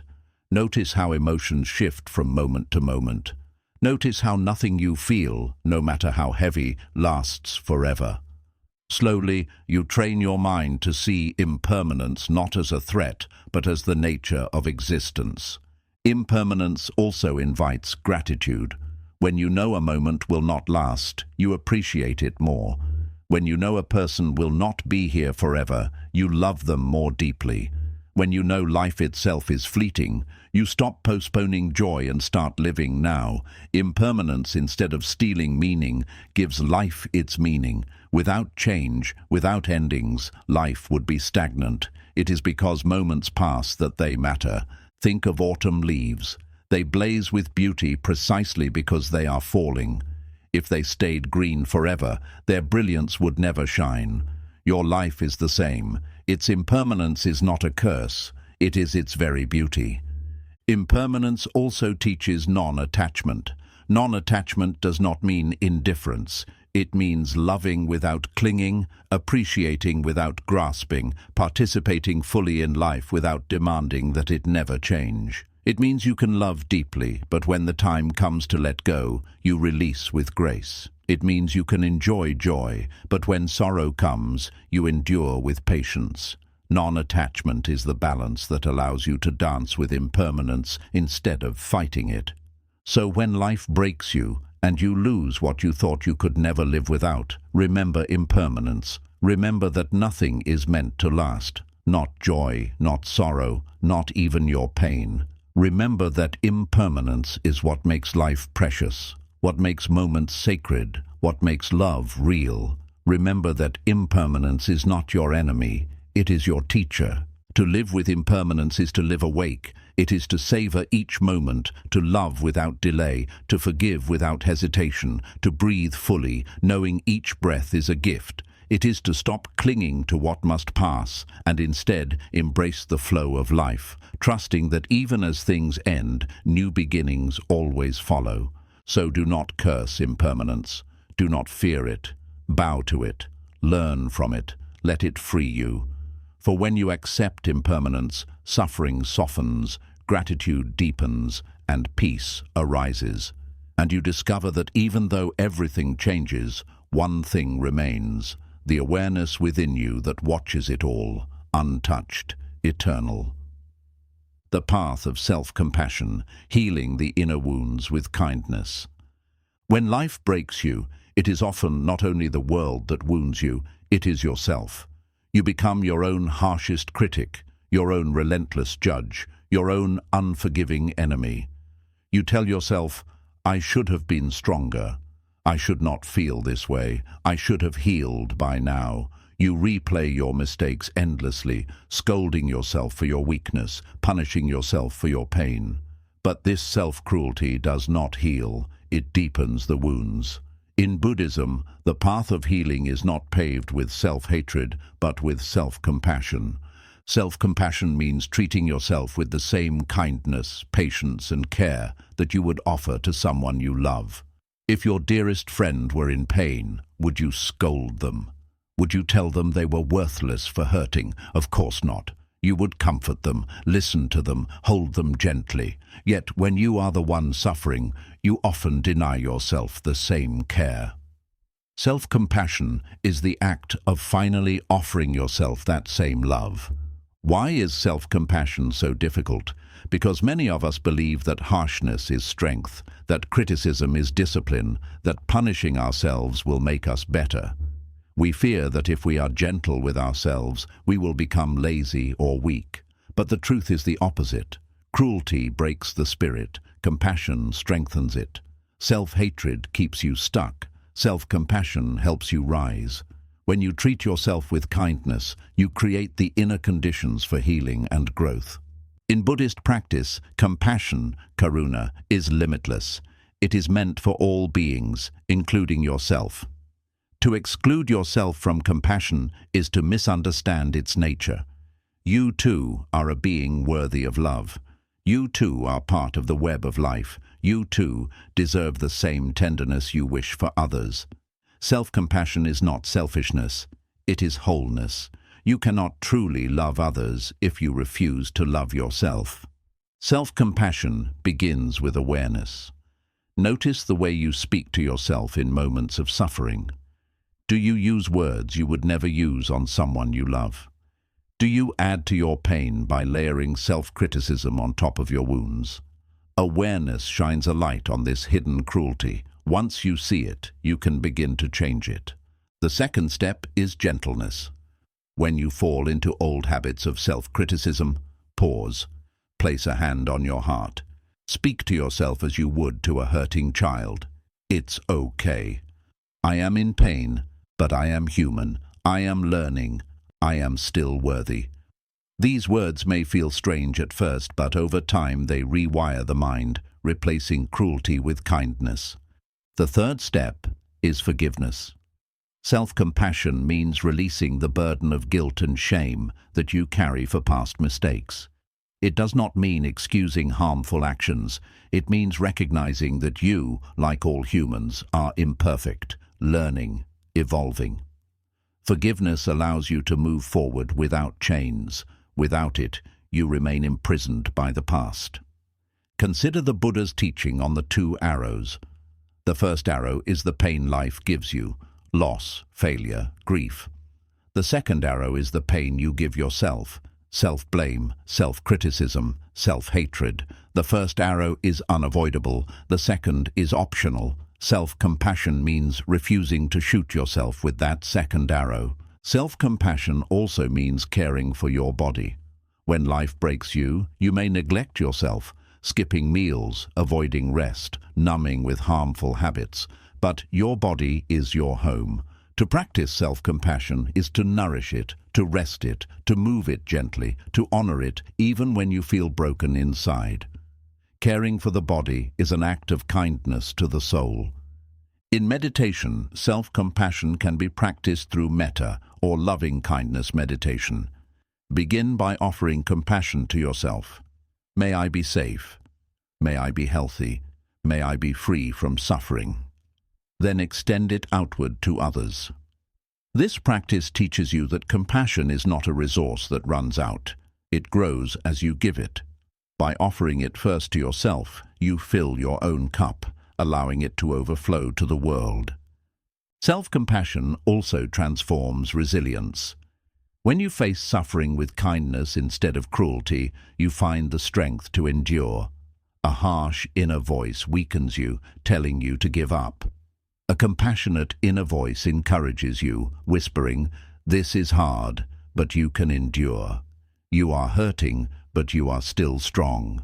Self-compassion becomes the hand that helps you stand again when you fall. But perhaps the most profound gift of self-compassion is peace. When you stop fighting yourself, when you stop being your own enemy, you discover a calmness within. The storm of self-judgment quiets, and in that silence, healing begins. You realize you do not need to earn love. You are already worthy. You do not need to prove yourself to be human. You already are. Think of a cracked vase. Many would throw it away. But in Japan, there is an art called kintsugi, where broken pottery is repaired with gold. The cracks are not hidden. They are highlighted, made beautiful. The vase becomes more precious, not less, because of its imperfections. Self-compassion is your own kintsugi. It is the golden glue that heals your cracks, not by erasing them, but by honoring them as part of your story. So when life breaks you and you feel unworthy, remember, you are not your mistakes. You are not your scars. You are not your failures. You are a human being, imperfect and beautiful, deserving of love. Offer yourself the kindness you have long denied. Forgive yourself. care for yourself. Speak to yourself with compassion. Because self-compassion is not weakness, it is courage. It takes courage to face your pain without judgment. It takes courage to love yourself when you feel unlovable. It takes courage to stand by your own side when the world falls apart. But when you practice it, you discover that you are not as fragile as you believed. You are tender, but strong, broken, but still whole, wounded, but worthy of love. So walk the path of self-compassion. Let it heal your wounds, soften your heart, and free your spirit.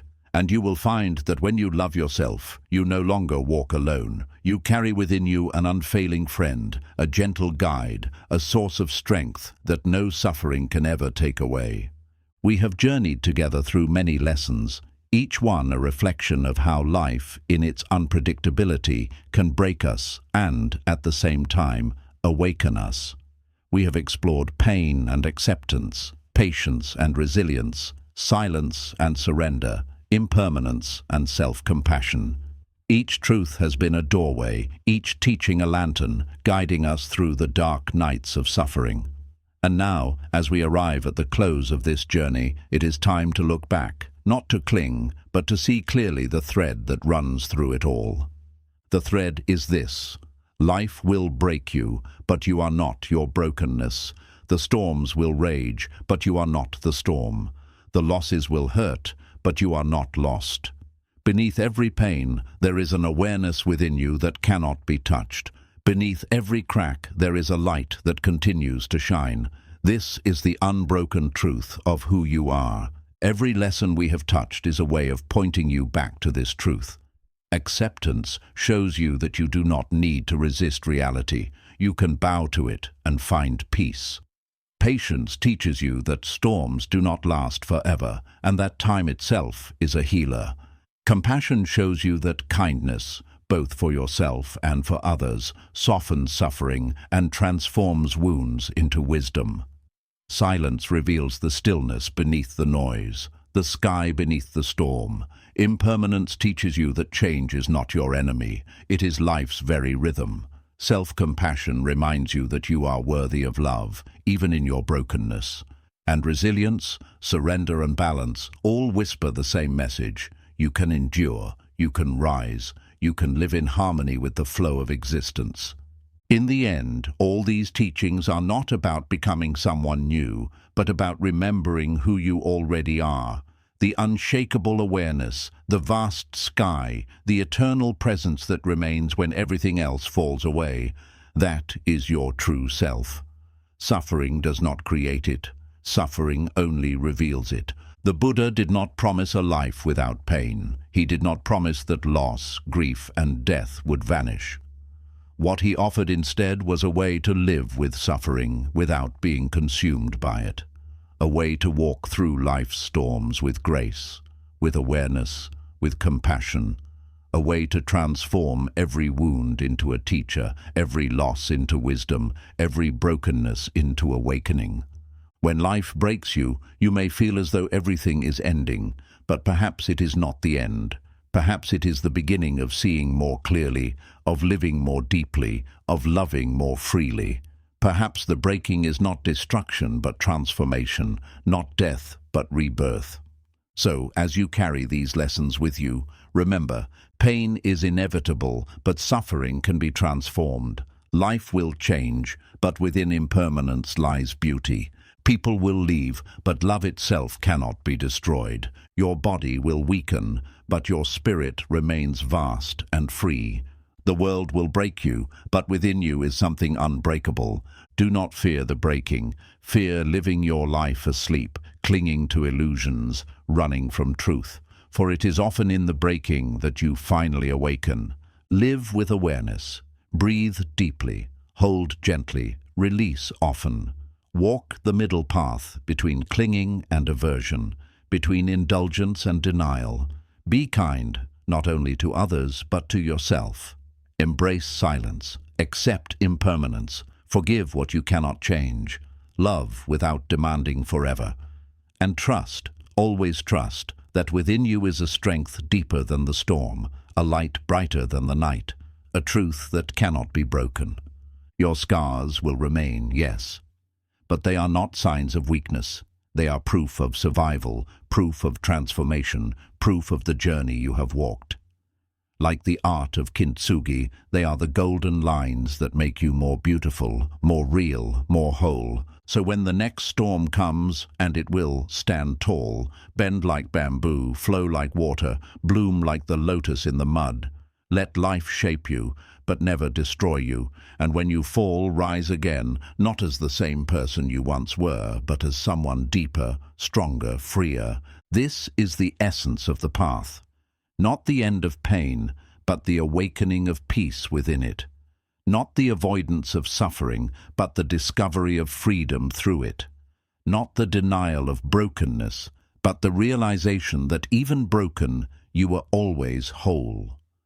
Take these lessons, not as words to be remembered, but as truths to be lived. Sit with them, practice them, let them become the rhythm of your days, and slowly, gently, you will find that even when life breaks you, you no longer shatter. You bend, you endure, you rise, and in that rising, you will discover the most important lesson of all. You were never truly broken. You were always the sky, vast and untouchable, holding both storm and sunlight. You were always the ocean, deep and endless, carrying both waves and stillness. You were always the awareness, timeless and free, watching life unfold in its dance of joy and sorrow. And that, dear traveler, is your truth. That is your freedom. That is your awakening.